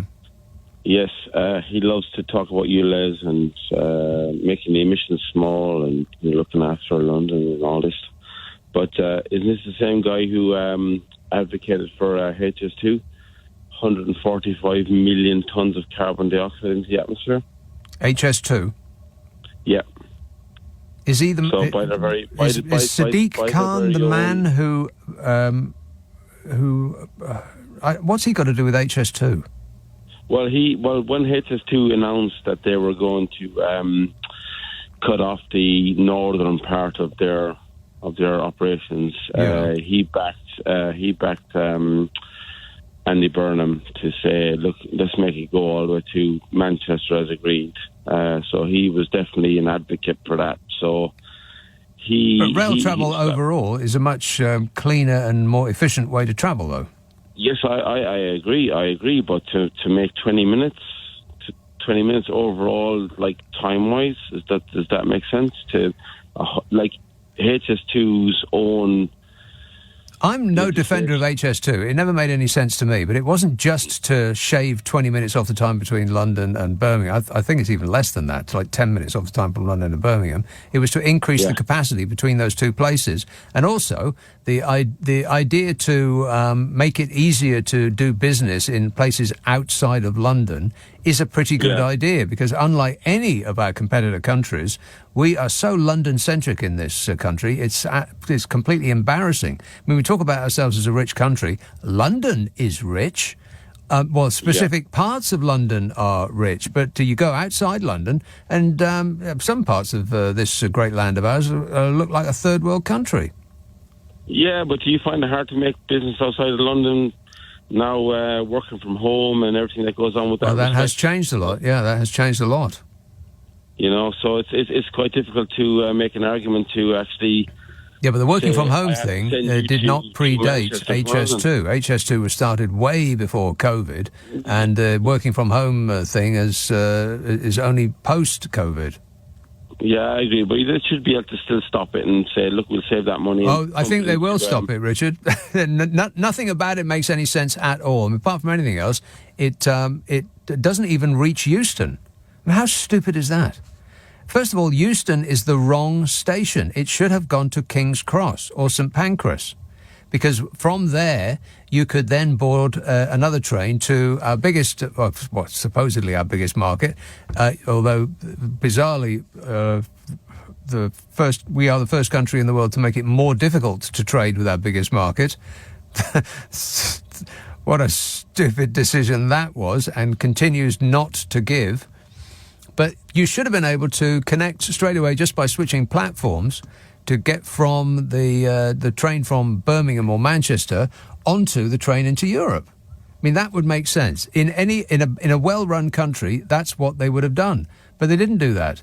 The plan was to end it at Euston, which, if you've been to Euston, is an absolutely abysmal station.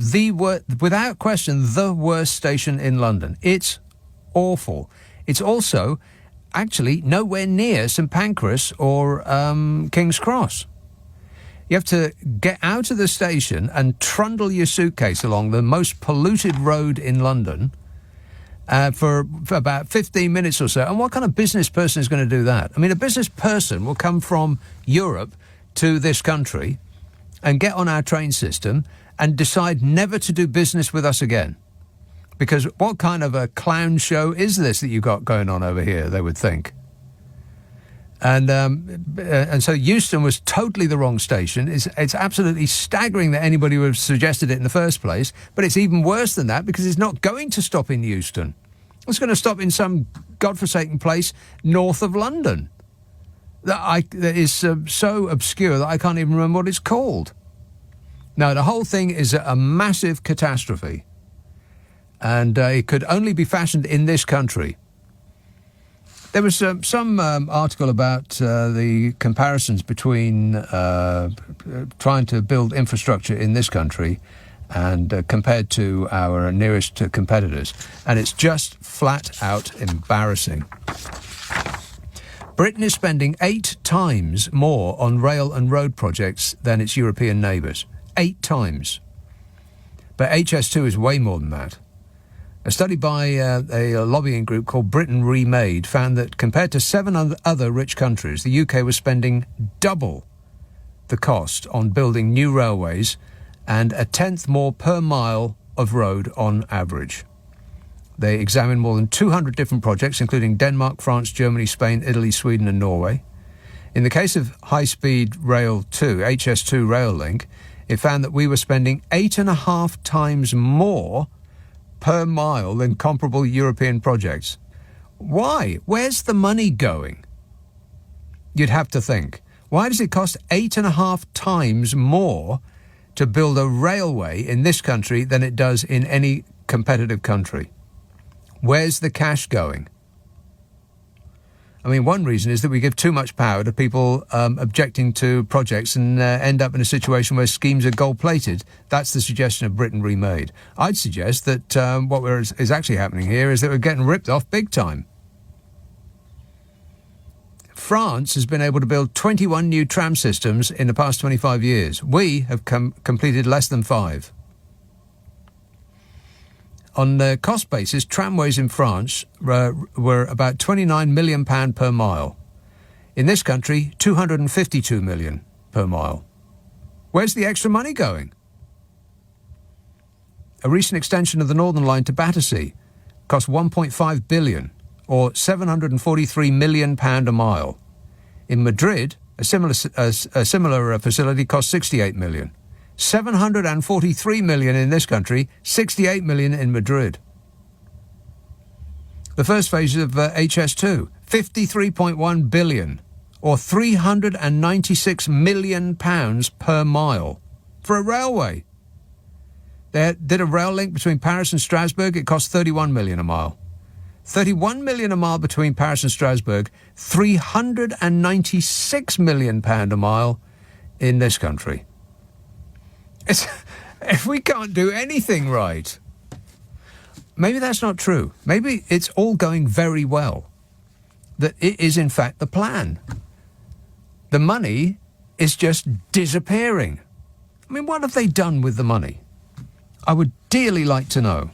What has the Conservative Party done with our money over the last 13 years? Because they've taken our debt and it's gone from 1 trillion in 2010 to 2.58 trillion now. Where's it gone? Where has that money gone? What have they spent on it? What have they spent it on, I mean? In 2010, when they took over, debt was 1.03 trillion. That's 65% of GDP. Now it's 2.58 trillion, 98.5% of GDP. What have we got for that money? Where did it go? I mean, do we have a better NHS? Do we have a better road system? Do we have a better rail system? Is the air cleaner? Do we have cheaper electricity and gas? Where's the money gone? But nobody's remotely interested in that because, look, a dinghy. This is LBC with Nick Abbott. You're joking. I got a text here from a person called Nadine. Nadine texts, "Dear Nick, why doesn't Boris love that Nadine, who is really pretty and much nicer than that Carrie? Plus, Nadine can write books just like Boris and Carrie can't. So Nadine has much more in common with him and you can really tell he likes her too. It's just not fair," says a lady listener. Thanks, Nadine. Good point. Tom says, I can't believe Nadine Dorries claimed that Boris Johnson leaving his post as Prime Minister without a general election was undemocratic. What on earth is she on about? I have no idea. Not a clue. She says that Fishy Sunak is being unconservative. Really? Seems like it's all pretty conservative to me. Apart from the dictionary definition of the word conservative, because they don't appear to conserve anything. Malaga, Daniel. Hiya, Nick. Daniel. I'm on loudspeaker for one moment. Yes. Can you hear me? I can. Yeah. Nick, I don't know what the subject is now. It's gone from Nadine Dorries to a Pink Floyd Dark Side of the Moon. I'm like, so many things I wanted to jump in on. I phoned up to just sort of say about the services in Spain when that guy said his daughter flew over and went straight to the hospital here.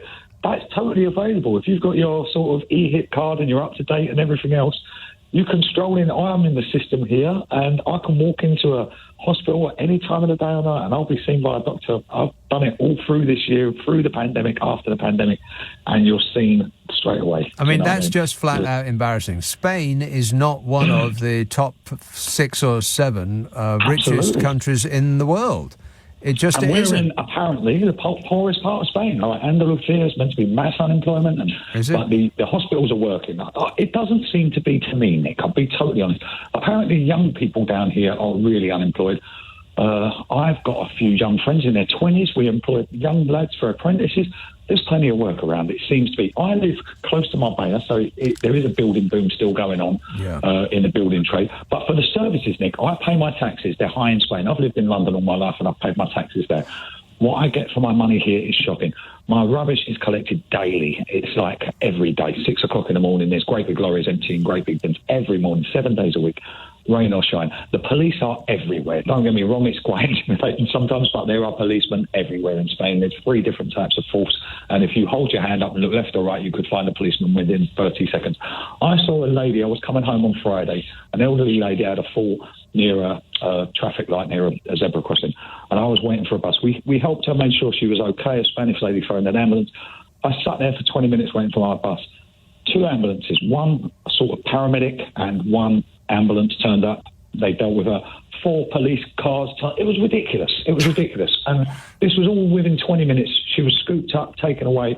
No questions asked. Don't get me wrong. If she wasn't in the system, when I say in the system, if she was a refugee or if she was an illegal, then she would have been taken possibly to a different hospital and that sort of thing. Like, you do have to carry ID in Spain. You do have to be legal. Right. You know what I mean? And that's sort of where the NHS, we all have a pop at the NHS, but I know that the NHS will scoop up anybody and patch them up, refugee or not, ask no questions and send them on their way. Yeah, but that's a wonderful thing. if you're not a citizen, you are supposed to pay for your treatment in this country. Whether they actually take the money or not is down to them. But that's the rule. It's not their job to enforce it in a hospital in England, but in Spain they do enforce it. Nick. Don't get me wrong. An ambulance will pick you up. They all ask you, have you got ID? Are you in the system? And I'll be honest, if you're not, or if you're borderline or you're not insured, you're going to have to pay a lot of money. Do you know what I mean? And that's the reality of things. So, but Spanish people are all in the system. I mean, you're talking about a very, very few number of people who've entered the country for, however whether they're tourists or whatever. Or they would always patch you up in a road accident or something like that. I mean, everything that you just described is exactly what, because Carol McGiffin, who I do a podcast with, she lives in France. She echoes everything that you've just said. So it's the case in Spain that your rubbish gets carted away every day. Same in France. You can get police attention when you need in Spain. Same in France. You can get medical treatment when you need it. Same in Spain as in France. The train system in Spain is unbelievable, and it's so reasonable. The bus system, I use the buses all the day, right? I'm a construction worker, and I will load things on a bus here in Spain that you wouldn't believe. It's a case of, if you can manage to get it on there, you can get it on there. And they've got big holds under the bus. Everybody brings scooters. I'll get on a bus sometimes, and there'll be 6 people with electric scooters.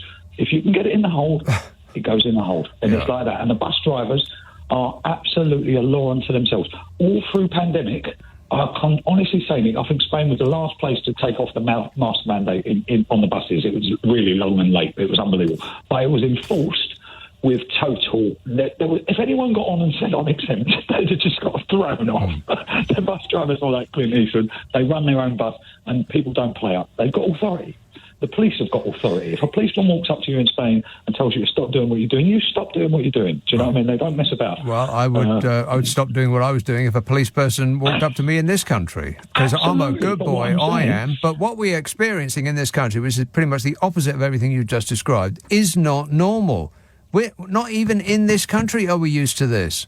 Just if we got in a time machine and we went back 15 years, we would not recognise the place that we find in this country.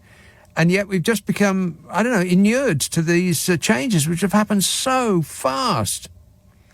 Thanks a lot, Daniel. Feeling much worse talking to you. Cheers, mate.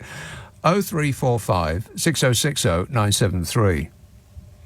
I mean, the simple question is, where's the money gone? Esther says, Nadine Dorries has abandoned the fundamental principle of being a decent and truthful and reliable human being. She's a disgrace. You honestly couldn't make it up, says Esther. Well, Esther, I have made up Nadine Dorries' resignation letter, the resignation letter that she did not write. And I will be sharing it with you with immediate effect. Gary says, everyone knows that Love's Forever Changes is the best album ever recorded. It absolutely isn't. While Piper at the Gates of Dawn is the best Pink Floyd LP. Wow, you couldn't be more wrong, Gary. Better luck next time. Alex says, I almost completely agree with you that Dark Side of the Moon is the best album ever, although in my view it's actually the third best album ever, beaten only by the Muppet Movie soundtrack and Rick Astley's debut album. Rock and roll! Well, you got a good point there, Alex. West Devon, hello, Rose. Oh, hi, Nick. Just one. Oh dear, I've got to get this in somehow. Well, first of all, I think what they're doing is demolishing the country, but don't enlarge on that because I want to not thank you, but agree with you with things take time to sink into the brain. I mean, for example, I went into the library to listen to Pink Floyd because of you, and because I've been away from, I don't know what you call that genre, but I've been away from it for so long. Classic rock, I would call it. Classic rock, right, that's fair enough, yeah. And I got on YouTube and I tried several numbers and I knew this was interesting stuff, and I also knew that I wasn't going to get it by sitting here. No. Now, that what I needed was what I do with all music. And silence. This is, well, you need and this is where I fall down because I'm not on the internet, you see, so I can't. No, what I'm going to tell you, well, I'll have to hurry it up. What I'm going to tell you is that, for example, I'm afraid it's Bach again, but I am obsessed at the moment. His things are a bit late in my life, you see. I have belated with some of this. And I got the 48 Prelude and Fugues played by Angela Hewitt. And it was ages. I would have these on the piano it is, and I'd be just, I know this is how it works. I'm going about the house and I'm thinking, well, I'm not really making any head or tail of that. What is that? About the third time, yes. I'm walking across the room and suddenly I go, oh. Got it. And it's right in my solar plexus and I'm thinking, what the is that? You know, this is something else. Yes. And it's happened with all... Great art reveals itself gradually. I don't get. Right. But, Great art reveals itself gradually to you. It doesn't smack you in the face. That's pop art. And I like pop art, but it is paper thin. There's nothing beyond the actual image itself. Whereas great art, and I'm making an analogy of painting now, it reveals itself to you gradually. The more you stare, the more you get from it. Same with music. Eros, sorry about that. Time is upon us. Got to go. 0345 6060 973 LBC. On your radio, on Global Player, and Play LBC. Leading Britain's conversation. This is LBC.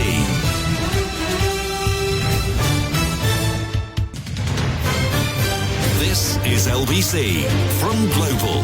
Leading Britain's conversation with Nick Abbot.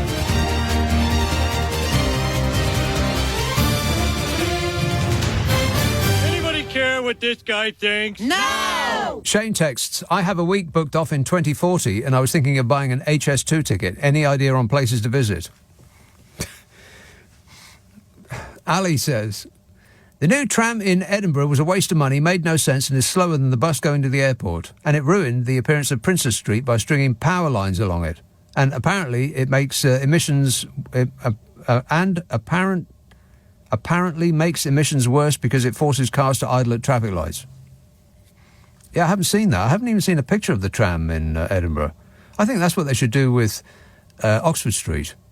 Ban all motor vehicles of any kind and either make the entire thing pedestrian or run a tram down the middle of it. Chris says, the money gone down the drain and out to sea with all the excrement dumped by privatised water companies. Yeah, do you ever feel like you've been had? Nadine Dorries texts, everyone stop being horrible to Nadine Dorries. She's done her best with getting things done and claiming her MP wages for a year and doing no work. Well, that's a good point. That wasn't Nadine, that was Dadine. Nadine Dorries texts. Read that wrong. I do have the resignation letter that Nadine Dorries did not write. I've read her resignation letter, so you don't have to. I've summed it up before, and I'll sum it up again. Yeah, it's about 53 pages of that. But I have in my hands the resignation letter she did not write. You want to hear it? Dear Prime Minister, it has been the greatest honour and privilege of my life to have served the good people of Mid-Bedfordshire, wherever that is. I count myself blessed to have worked in Westminster for almost a quarter of a month, all told. The other 18 years were something of a blur. Booze. Despite what some in the media and you yourself, Prime Minister, have implied, my team of caseworkers and I have continued to work for my constituents faithfully and diligently to this day, writing columns in the Mail that they can read, and appearing on their televisions, consuming the parts of an ostrich that you can eat between meals without ruining your appetite. During my time as Member of Parliament, I have served under Boris Johnson, after which I was appointed Secretary of State at the Department of Culture, Digital Culture, Media and Sport, and I knew as much about culture as I did about sport. I was so great at it that no less an expert than Liz Truss offered me a job. And what does that say? Absolutely. In various departments, I did lots of stuff that was my actual job and for which I was hugely rewarded, but not rewarded enough. Why am I not in the House of Lords? I'm a lady. When I was the Culture Minister, I sat before a parliamentary committee and was found not to know how Channel 4 was financed. I determined that it should be privatised, not understanding that it didn't get public money and was already funded through advertising, which you might think was the minimum I should have learned before making a fool of myself on national TV.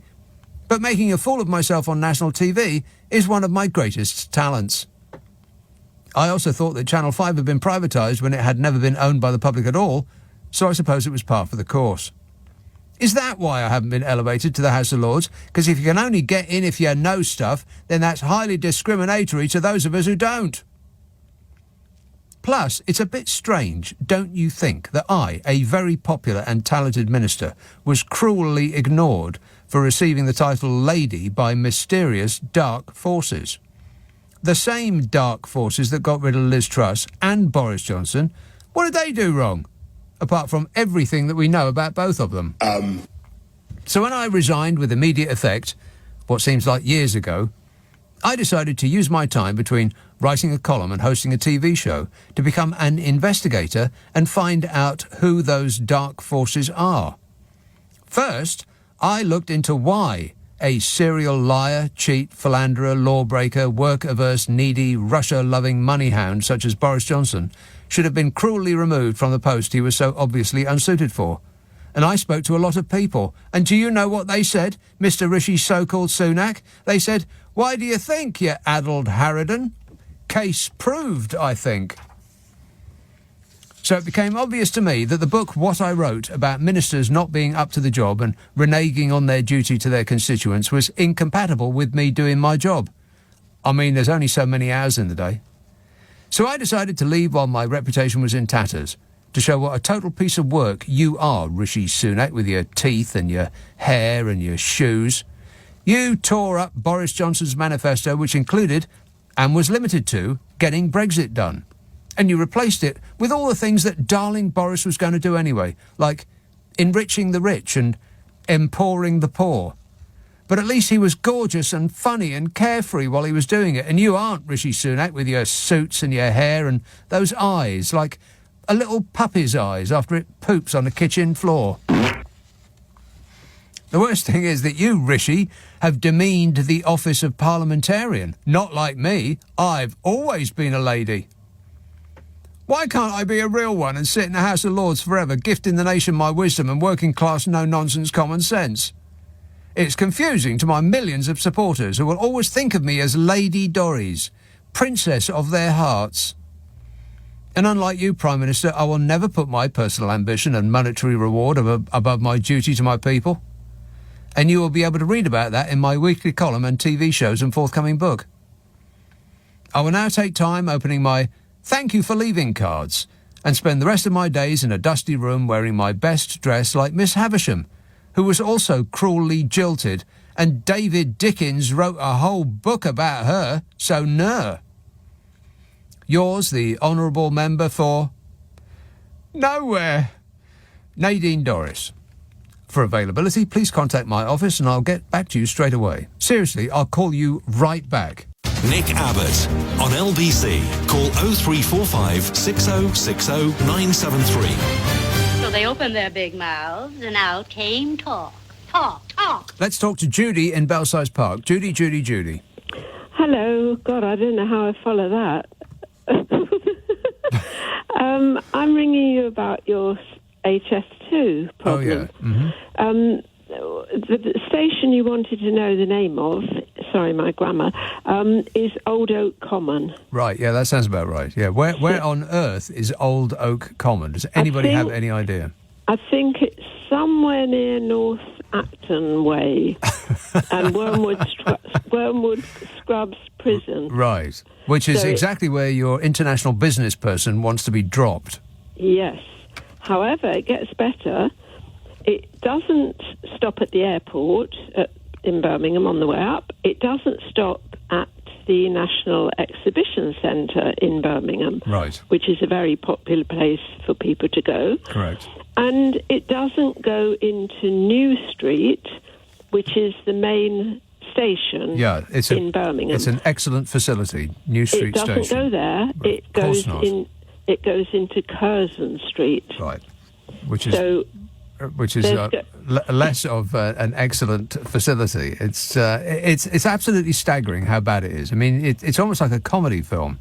Yes, because you would have thought you get on... The impression that was given was that you get on somewhere in France on a train and you whiz straight through up to Birmingham and all points north. Yeah.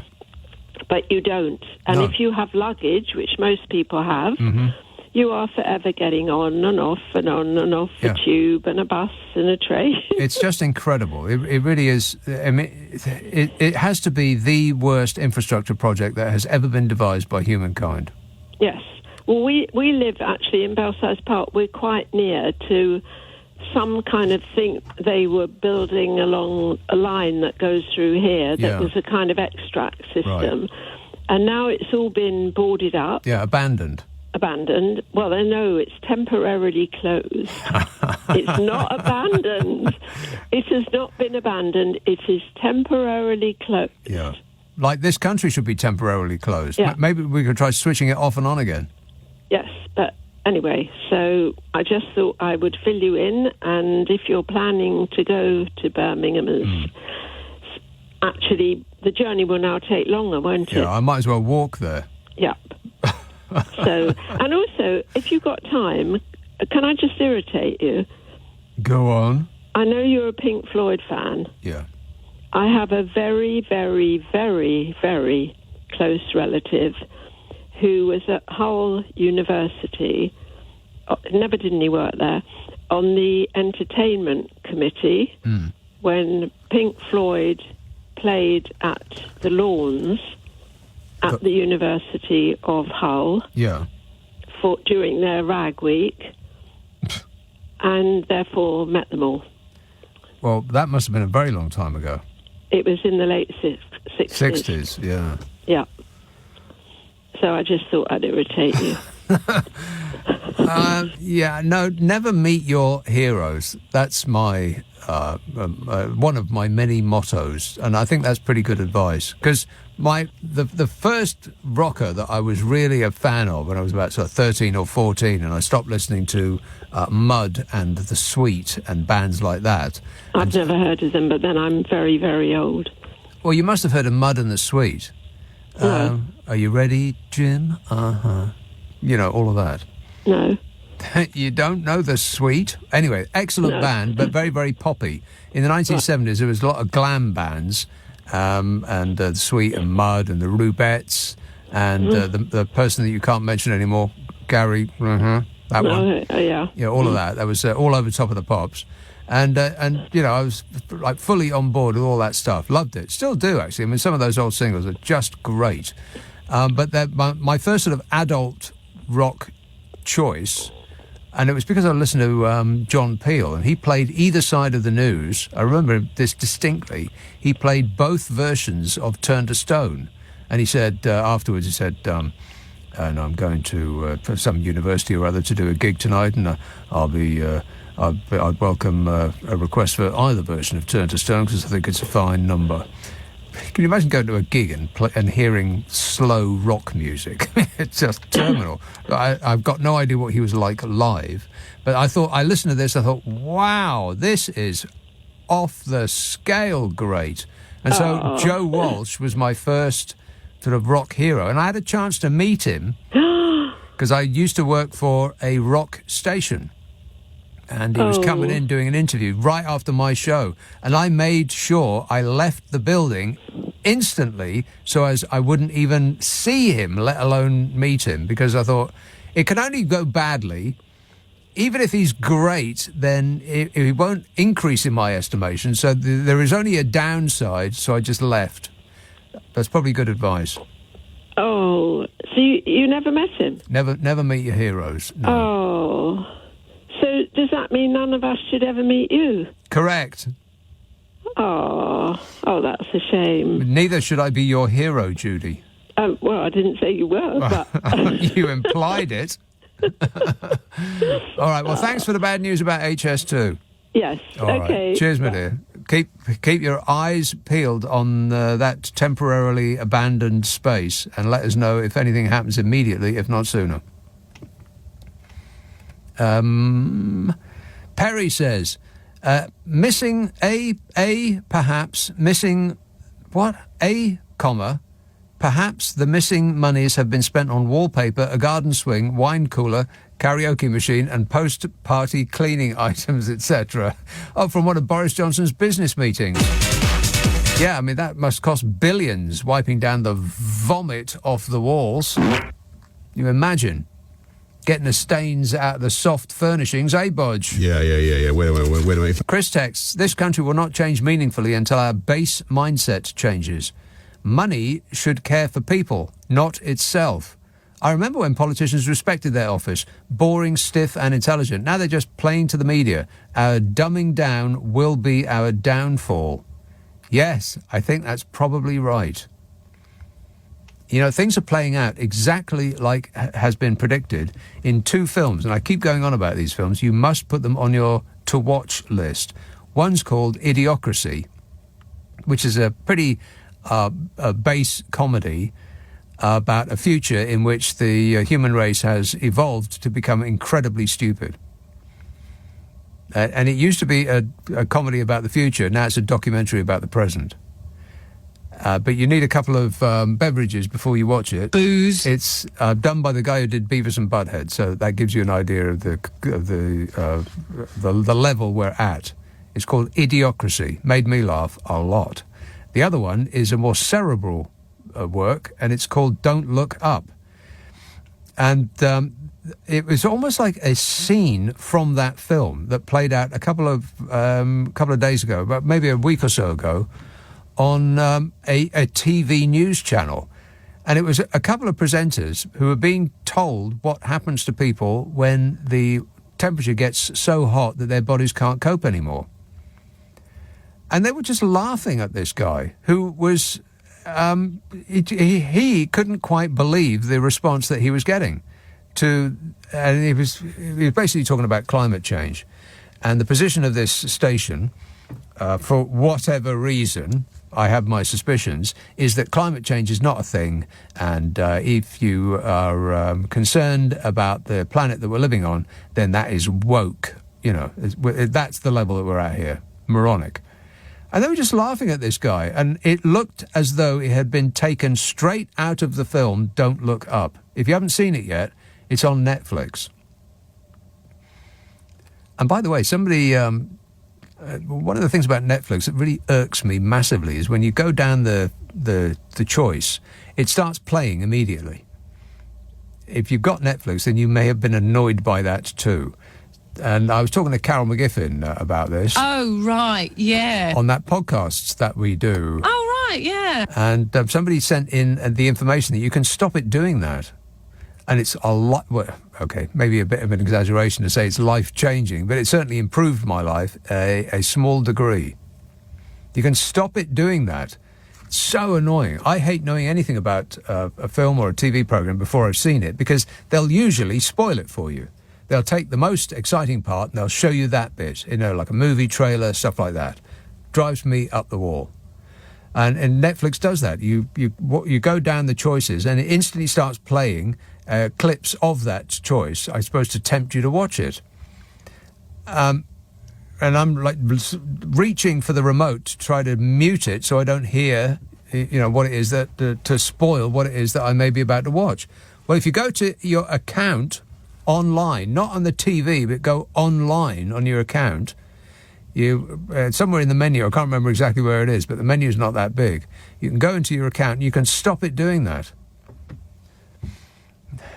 You try it and thank me later. No, wait, I've changed my mind. You can thank me now. Thank you. 0345 6060 973. Bath. John. Hello. Yes, sir. You know, before I go on to what I was going to say, I was just going to suggest this. You know, you had something in your throat the other day. Yeah. Yesterday. I had a similar thing, and it turned out, I don't have many fillings. It turned out it was a piece of my filling. That had occurred to me yesterday, yeah. I mean, you start running your tongue around your teeth and you start noticing crevices that you hadn't noticed before. And you think, is that new or is that normal? Or am I going to have to go to the dentist, try and find an NHS dentist? Well, that's the point. It's better not to. Yeah, good luck with that. Yeah, I mean, I would say, you know, if you're the man who rang up about Dark Side of the Moon, he's just listening to it wrong. I mean, I don't understand, you know, I mean, if he's going to say that it took too long for the vocals to start, I mean, I don't know where he would be with Cage, with his silent Nick piece Cage. of music. Nick Cage. I think it's called 4 minutes 33 or something like that. Yeah, I mean, it's what just would he complete say? Oh, no, silence. there's too much silence in that. Mm. You know, but also, could I just move on just quickly to this whole... But I think you're right. The circumstance in which you hear music is very important. And something like Dark Side of the Moon is not something that's going to hit you square in the face. No, and like it is Tupac the best Shakur. album. So you need a darkened room and you need a good system or headphones or something like that, and you need to relax into it. I mean, Nick, I'm not going to... You know, obviously... I've got a lot of time for Tupac Shakur with his all positive and stuff like that. You know, it's just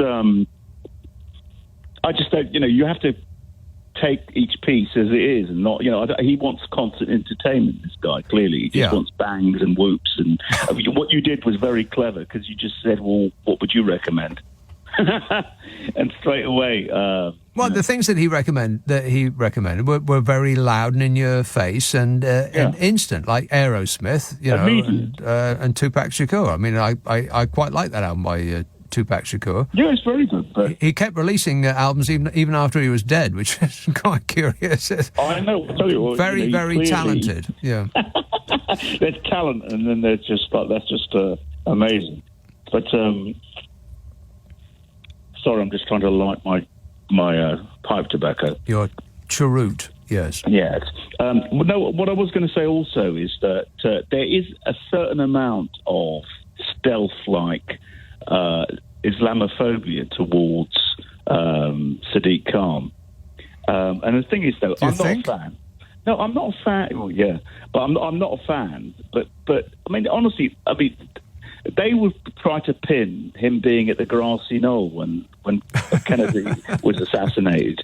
They honestly everything that you can imagine. It's not now they just put HS2 on him. Well, it irks them massively. The Tories I'm talking about. It irks them massively that we have a Labour mayor in their town, because they, I assume, would take this town for their own. Because I mean, the Tories aren't going to fight over Hull, are they? They don't live in Hull. They don't care about Hull. They're not ever going to go there. They don't know anyone who lives there. But London is their place, and that there's a blooming Labour mayor, like this alien invasion in their backyard. I think it irks them massively. But Nick, it's getting ridiculous. It's like, he was responsible for Franz Ferdinand's assassination. He was responsible for, the Russian Revolution. Yeah. It's just like, as you know, as we all know, that was Boris Johnson's baby. It was. He invented it, and then Grant Shapps, the Transport Secretary at the time, insisted upon its introduction and enlargement as a condition to fund Transport for London. But it always, after a while, when you start picking apart the argument, it then always degenerates into, I hate that man, Sadiq Khan, and becomes personality. But go on. But remember this, that we're talking about a tiny, as usual in this country, we're talking about a tiny minority of people who get all the attention because they shout the loudest. Indeed. Indeed, and that's the whole point. And there's no rationale behaviour behind any of it either. Are you actually smoking a pipe right now? I am, yeah. Who smokes a pipe? I mean, it's just like talking to somebody in the 1960s. Nobody smokes a pipe anymore. Honestly, one of my neighbours was Tony Benn. Right. We had that in common. The pipe smoking. I do remember that pipe tobacco is the only kind of tobacco that actually smells nice. Because cigars smell horrible and cigarettes are just revolting. But pipe tobacco is lovely. But, Nick, there's no way to chain smoke a pipe. It's impossible. You can't sort of light one after another, after another, after another. It's not kind of an immediate thing. It's kind of a pensive thing where you'll sit and think. Yeah. But it goes out all the time, so you have to keep lighting it. So the sort of ritual, the rigmarole that goes with like a cigarette is over the moment you take it out of the packet. I get the ritual of a cigarette, because you've got the packet and then you unwind the little plastic cellophane thing on the outside, and then you flip up the box and you pull the foil bit out, and then you tap it at the bottom to get the cigarette up, and all that. All the ritual is very much part of it, part of its addictive appeal. And pipes are kind of the same thing, so you have to keep lighting them all the time. Yeah, I mean, Nick, I took up a pipe at art school because if you're painting and stuff, the last thing you want is oil all over your Rizzler. What a horrible sentence. Yeah. No, I get that. So you just stick it in your gob and it just hangs off the end there. But I don't really understand the point of it, though, because you're not actually inhaling it. You're not getting that sort of head rush from the tobacco. So what's the point? Well, I don't know. It's probably because I grew up on my grandfather's knee with all the paraphernalia that comes with it. A little knife and a little... Yeah, the pokey thing. Yeah. But I was going to say that what you said was very poignant. Where did all the money go? I'd love to know. I'm still waiting to find out. Yeah, we'll never know. And nor will we know if when the next government is formed, and assuming it's a Labour government, I have absolutely zero faith that Keir Starmer is going to track down any of that money or try to at least attempt to put in the dock and in jail the people who have gone off with it.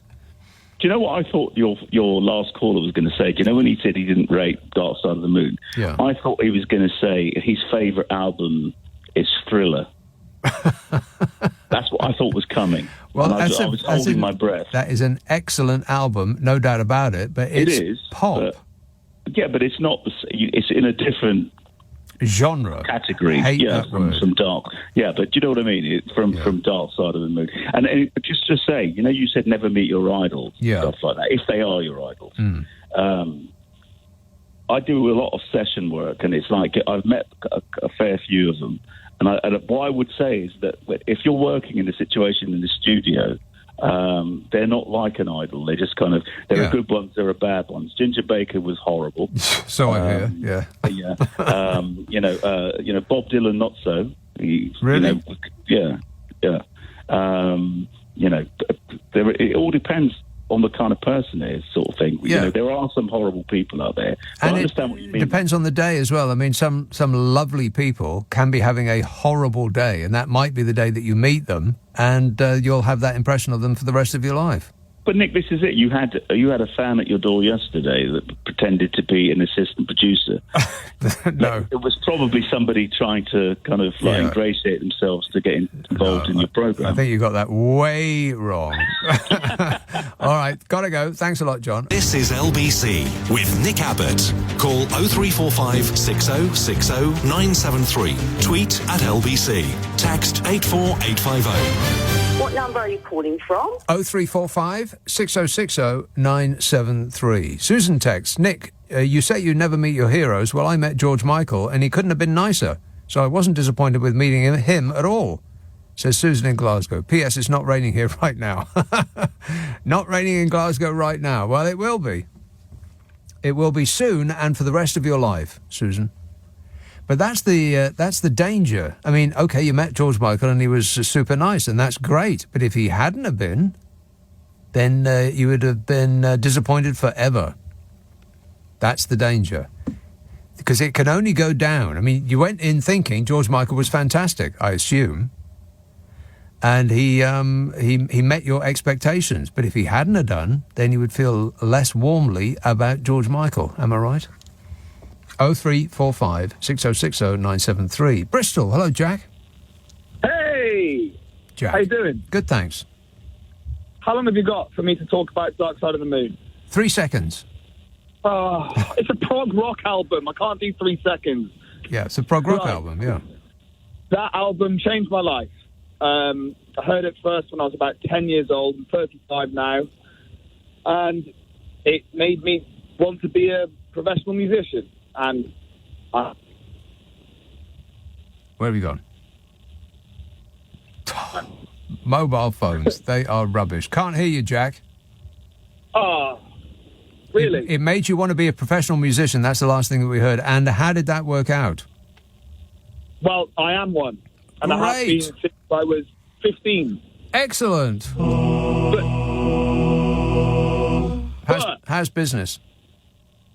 Yeah, it's great. The pandemic was a bit rubbish, but it was fantastic. But that album, I mean, I don't know what you're talking. How can you compare All Eyes on Me, Tupac? And also, who's talking about Piper at the Gates of Dawn being their best album? You know? No. Did you ever watch the making of the album when they had the tape of the Money cassette, the cassette, ka-ching, all that, going round Abbey Road? I've seen that documentary about 10 times now, yeah. Me too. And also Roger Waters was a man in his 20s. The lyrics he was coming up with. I think still one of the best lyricists and ever. The idea, I mean, of course it wasn't the first concept album. I think it probably was. Well, they say, some people would say that Frank Sinatra had the first concept album. It was not Come Dance With Me. It was like a story of a love affair. I can't remember what it was called. It was one of the two really, really big Frank Sinatra albums, one of his breakthrough works. They say that was the first concept album.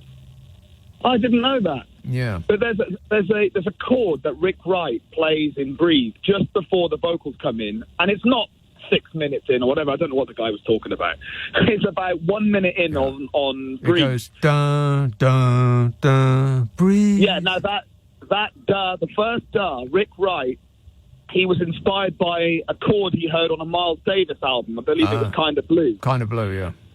Yeah, and it's this it's like a D7 sharp 13. It's something like that. It's similar to the Hendrix chord that you hear on Purple Haze and such like that. Hmm. And also, it was the first time I personally heard keyboards going through a wah-wah pedal, because, of course, wah-wah was normally on the guitar.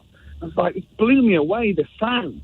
And then I, begged my parents to get a wah-wah pedal, stick it into a keyboard, because I've been playing piano from the age of 7, so I've done it for a few years. And, yeah, I mean, I was raised on Genesis and things like that, but the album changed my life. And then when I was about 10, 11, it's when you got portable CDs. So tape cassette, the Walkman had already gone, and it was these MP3 CD players. And I remember going into school listening to this stuff, and I was like, I didn't want to listen to the UK chart, Top 40, S Club 7. It's like, why is this stuff? You only got so many minutes in your life. Why waste it listening to that when you could be listening to something much better? Yes. But the thing with Dark Side of the Moon, it's kind of like... Are you a fan of Radiohead? I wouldn't say fan. I mean, I appreciate what they do, and I like them a lot. But as albums, I've only got OK Computer. Well, exactly. It's like OK Computer is a perfect album. And so when people ask me what my favourite album is, or what my favourite Pink Floyd album is, I don't really say Dark Side, because it's just such a given. Yeah. Much like Sgt. Pepper's, probably. Just right. There's no point. It's cliched to say it. Just like saying, what's your favourite jazz album? And people say, well, it's Kind of Blue. But actually, my favourite jazz album is Kind of Blue. Yeah. Well, what do you think about Animals? Well, there's a very interesting... I don't want to talk about Pink Floyd all night long, but briefly, there's an interesting remix of Animals that has just lately come out. I think it's a remix that's been around for a while, but it's just lately come out. You can tell the sleeve is a darker, more recent picture of Battersea Power Station, and it's been remixed by, I think, one of the chaps who was there when the initial album was made, and it's actually really good. It's worth listening to and finding. It's fantastic. But have you heard any snippets of Roger's version of The Dark Side of the Moon? Not yet, no. I haven't heard that yet, no. But I think a lot of people were upset that you would even mess with something that's that classic. But you know what? They're his songs. He can do with them anything he blooming well likes, and it doesn't remove the original album from availability. So yeah, I think it can sit beside it. Why not? Yeah, I mean, it sounds very Tom Waitsy, Right. And so, because Roger, he was, he's never been the singer, but it is his words, and chords. So yeah, he can do whatever he wants, and he's not saying this is better than. He's just putting it alongside it. Yeah, here's something else. Yeah. But all then right. Also, I and talked finally, to my wife. yes. Sorry, I'm really into Pink Floyd. I'm really, really into Pink Floyd. You've also got to think from his point of view, because obviously they broke up in the 80s, and he was like, "Well, that's it. The final cut's done. I'm done." But the other three carried on. Yeah, much to his surprise. Yeah. Yeah. Whenever Dave Gilmour is on tour or like advertising a new album, it's like, this is the voice and guitar of Pink Floyd. And whenever you see Roger live, it's the genius of Pink Floyd. So, you've got to understand that this guy's been shut out of the social media. Let's not cry too many tears for a man that's got hundreds of millions of pounds that he's made from doing something he's always loved. And, so his life hasn't been completely perfect, but it's been a hell of a lot better than 99.99% of the rest of the people that have ever lived on Earth. Right. Okay, Jack, I got to go. Thanks a lot, mate. 0345 6060 973. Sandbatch. Hello, John. John where? Sandbatch. Oh, hi.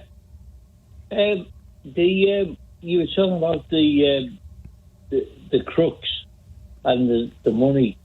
I would just like to know. I mean, the debt that this country has gone up by 2.5 times, from something like 1 trillion to 2.5 trillion. Where's the money gone? Because nothing in this country has got better. And if Keir Starmer was smart, which I'm not sure whether he is or not, he would say, I'm going to hunt that money down. It's our money, and we're going to get it back. If that would resonate with people. I think, you're right, but he's not going to do that because it would upset too many apple carts, and the establishment would absolutely be furious about it because I'm sure that the establishment is where much of that money resides. It's funny that because the Americans say we are the law and nobody is above the law. Yeah. But he can't say that. Not in this country, no. In America, if you break the law, even as a politician, as Donald Trump is finding out to his cost, if you break the law, you will see you will have justice brought down upon you, and you may go to jail. In this country, if you are part of the establishment, you will not go to jail. You will go to the House of Lords. Yeah, exactly. I mean, Keir Starmer would win a lot of supporters, a lot of voters. Yeah. If he took the stance that you rob us and we'll get that money back, and we'll hunt you down, and we'll hunt you down till we get that money back. And find out who exactly is it that sold us billions of pounds worth of personal protection equipment during the COVID pandemic that either wasn't suitable for use or never showed up. Who's got that money? Where are they? And why aren't they in jail? But I have absolutely zero faith that he'll do anything like that. If he doesn't, he's stupid, because he would win so many voters, right, left, centre, whatever you want to call it. Well, I mean, at this point, I'm afraid that his promises, this is probably one of the reasons why he isn't making any promises anymore. I can't remember the last thing that he said that he was going to do, because he keeps reneging on all of his promises, and he hasn't even got into power yet, and he's saying, oh, please disregard everything I've said on every matter that I've ever spoken a word on. I didn't mean it. It weren't me. Him and his advisors keep reading the Daily Mail. Yeah, I think that's probably true. Yeah, exactly right, yeah. And I'm a Northern Soul fan. I've been listening to Northern Soul on BBC Proms. Brilliant. Northern Soul. Do you used to go to Wigan? Well, I never went to Wigan, but Northern Soul was all over the north, in Stoke and all that kind of stuff. It was brilliant. Great music. Working class music, black music, and we didn't do the other stuff. The other stuff? Yeah, like Queen and all that kind of stuff. Oh, right, classic rock. And you didn't do disco. Well, I guess it was a little bit early for disco, wasn't it? Like Northern Soul was sort of... It was way too early for disco. Yeah. That came later. Right. But anyway, Northern Soul was our music. The white man... working class music in the north. Right, made by black Americans thousands of miles away, yeah. All right, John, got to go. Thanks a lot. This is LBC with Nick Abbott. Call 0345 6060 973. Text 84850. Alexa, send a comment to LBC. Come on, we're running late. Marion texts, I followed a hedgehog along a pavement and around a corner once. We happened to be going in the same direction. Nothing odd about this. Well, there's something slightly odd about it. I can't quite put my finger on it. Graham says the Tories like Hancock, Moan, Mogg and co have lost or stolen all the money. Surely Dark Side of the Moon is a prog rather than classic rock. Well, I think prog rock is a subsect of classic rock. I think you'll find that is correct. Chris says you're half right. Dark Side is the best album ever if you've got a lava lamp and some good tobacco. It's not so good for a Saturday night or a driving album. No, it isn't. Not a great driving album, no. It's a bit too... I don't know. You have to be not doing anything else, I think, to get the maximum amount from that album. And many others like it. But yeah, driving is no. Although, having said that, one of the last time that I cried was listening to... I had tuned into an American classic rock station.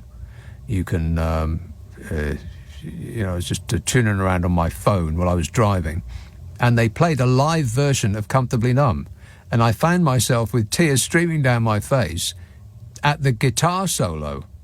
How weird is that? Regent's Park. Hello, Vance. Hello, Nick. How are you? Good, thanks. Great. I thought I'd just give you a bit of information about Old Oak Common. It's on the southern part of Hampstead Heath by the Lido. And it used to be a really nice, quirky part of London with sort of 19th century... Aren't you talking about Gospel Oak? Yes, but it was near to there. Old Oak Common is near Hampstead Heath? Yeah, not too far from Hampstead Heath. That's Gospel Oak? That's Gospel Oak, I know, yes. But I used to live in that area, and I used to wander around. Yeah, I did too. Yeah. Michael Palin lived there, still does actually, in that area. But my main point is Norries, okay. Norries? Sorry, Nadine Dorries. Yeah. Nick, it's so infuriating, isn't it, that she and the rest of that shower had been moralising all the way through Brexit, telling us that, Brexit was the moral thing to do and that, we shouldn't be wasting money on EU regulations and stuff. And now she's revealing herself for the rat that she is and that they all are. I mean, it's disgusting, isn't it? I've been disgusted for quite a long while now. I think my capacity to be more disgusted has expired. Yes, mine has too. Yeah. Okay, Nick. All right, good work. Thanks a lot, Vance. 0345 6060 973. Chris says read that. Derek says, the money is in the bank accounts of the Conservative-aligned civil engineering companies. Oh, I think there's plenty of money to go around, plenty more people than that. Have you heard about the money that they're going to get when they get fired? I mean, how long have we been hearing the same old refrain over and over and over again, is that we can't afford pay rises for rail workers, and we can't afford pay rises for nurses, and we can't afford pay rises for doctors or consultants, or you name it, we can't afford it, because it's going to stoke inflation. Getting inflation down is his number one priority. It's the country's number one priority. Yeah, sure it is. Well, they found a public sector pay award that doesn't increase inflation. Guess who's getting it?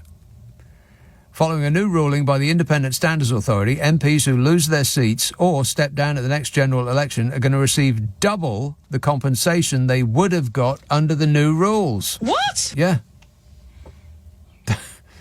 A pay review into the sums MPs receive after losing their job said they should receive 4 months' pay instead of 2 months, which was handed out at the last general election. Worth every penny. The money is aimed at helping ex-MPs close down their offices and manage the departure of their staff, many of whom, of course, they live with, being as how they're getting away with employing their own bloomin' families, wives, husbands, boyfriends, girlfriends, all assistants on over 40 grand a year. Ain't that right, Nadine? Explaining themselves, the Independent Standards Authority said the work of an MP, such as helping constituents, continued right up to election day, and they could only begin to close their offices once a new MP had been elected. Really? How many MPs in the run-up to a general election are helping their constituents, as opposed to going round the houses, knocking on doors, trying to persuade residents who've never heard a peep out of them up to that point that they've got their best interests at heart? Vote for me. I mean, you've got to be joking. Just when the Tories are looking at getting wiped out of the next election, now, at this point, does the supposedly Independent Standards Authority conclude that it would be fair to double their bonus for getting fired? This is gaslighting on steroids. Hasn't the government spent the last few years telling anyone, apart from bankers, of course, who want a pay rise, that they can't have one because that would fuel inflation? And cutting inflation is their number one priority. It's the country's number one priority. And what's the point of having a supposedly independent body deciding on pay when they always do what MPs would have done if they still had the ability to set their own rewards? So the compensation payments, which an MP will receive for being a failure, are likely to be handed out overwhelmingly to members of the ruling Conservative Party. And those payments have been doubled from 2 months' pay to 4 months' pay. But it's worse than that.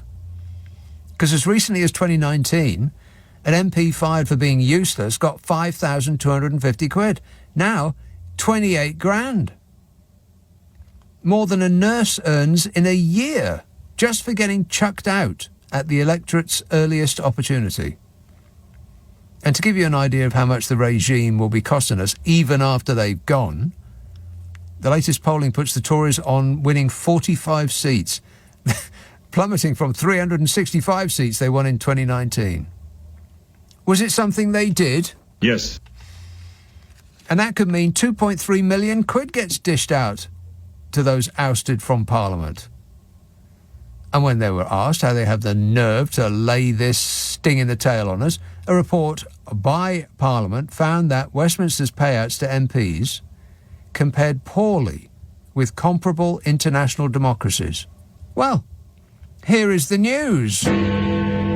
Our Parliament compares poorly with comparable international democracies.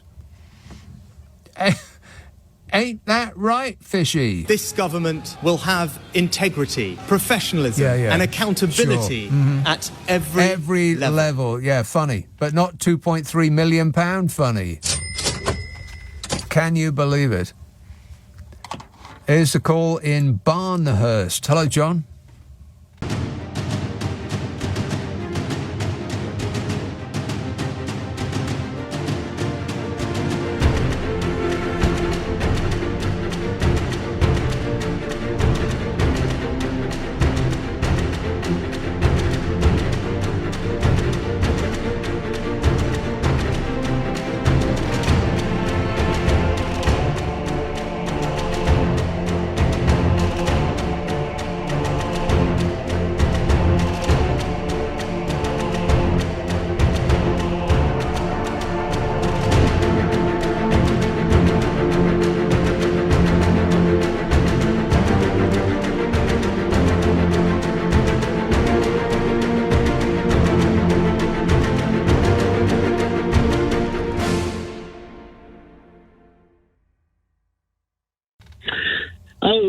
Hi Nick. I just want to kill two birds with one stone. I've got a funny story about meeting the heroes. My friend and I went to see David Gilmour at the Royal Albert Hall, and we saw the concert. And we came out, and he bumped into a mate of his, or someone he knew, which happens to be that bloke who's on the cover of Momentary Lapse of Reason with all the beds, if you can call that a Floyd album. Oh, yeah. But, and I noticed they had little after-show stickers on. And I said, "Oh, you leaving then? Is there any chance of having your stickers?" You know, and he said, "Yeah." So we went down into the bowels of the Albert Hall, and my friend's hero is David Gilmour, and he did not want to speak to him sensibly for the reasons that you said earlier. And but I said, "Oh, I'll get to speak to him." But the problem was I'd had a hell of a lot to drink, and so I accosted him at the end, and I just said, my opening gambit was, "Mr. Gilmour, I've had a drink," and he just looked at me like, you know, he just trod in something. So I offered my hat. I offered my hand and said, "Oh, thanks so much for playing Echoes," because they did an absolutely amazing version of Echoes, and Rick Wright was playing as well. And he shook my hand with his head at a 90-degree angle, just with this with this kind of just awful expression on his face. And I don't think in the whole scenario of meeting, I don't think he actually said one word to me. Right. And you essentially accosted him. You assaulted David Gilmour. Well, I didn't assault him. I was just congratulating him for playing a great version of Echoes, which is my favourite Floyd song. Right. But he with that, he just literally gathered up his entourage and left. You threw David Gilmour out of his own party. I can't believe it. All right, thanks for the bad news, John. Looking smart. for a new school year. If you want some quality, Georgia's got the gear. Uniforms that are tough, Georgia's just what you need. With reinforced knees, gonna hit those gates and play as much as I please. Quality schoolwear that stands the test of school time from £3, only at Georgia Asda.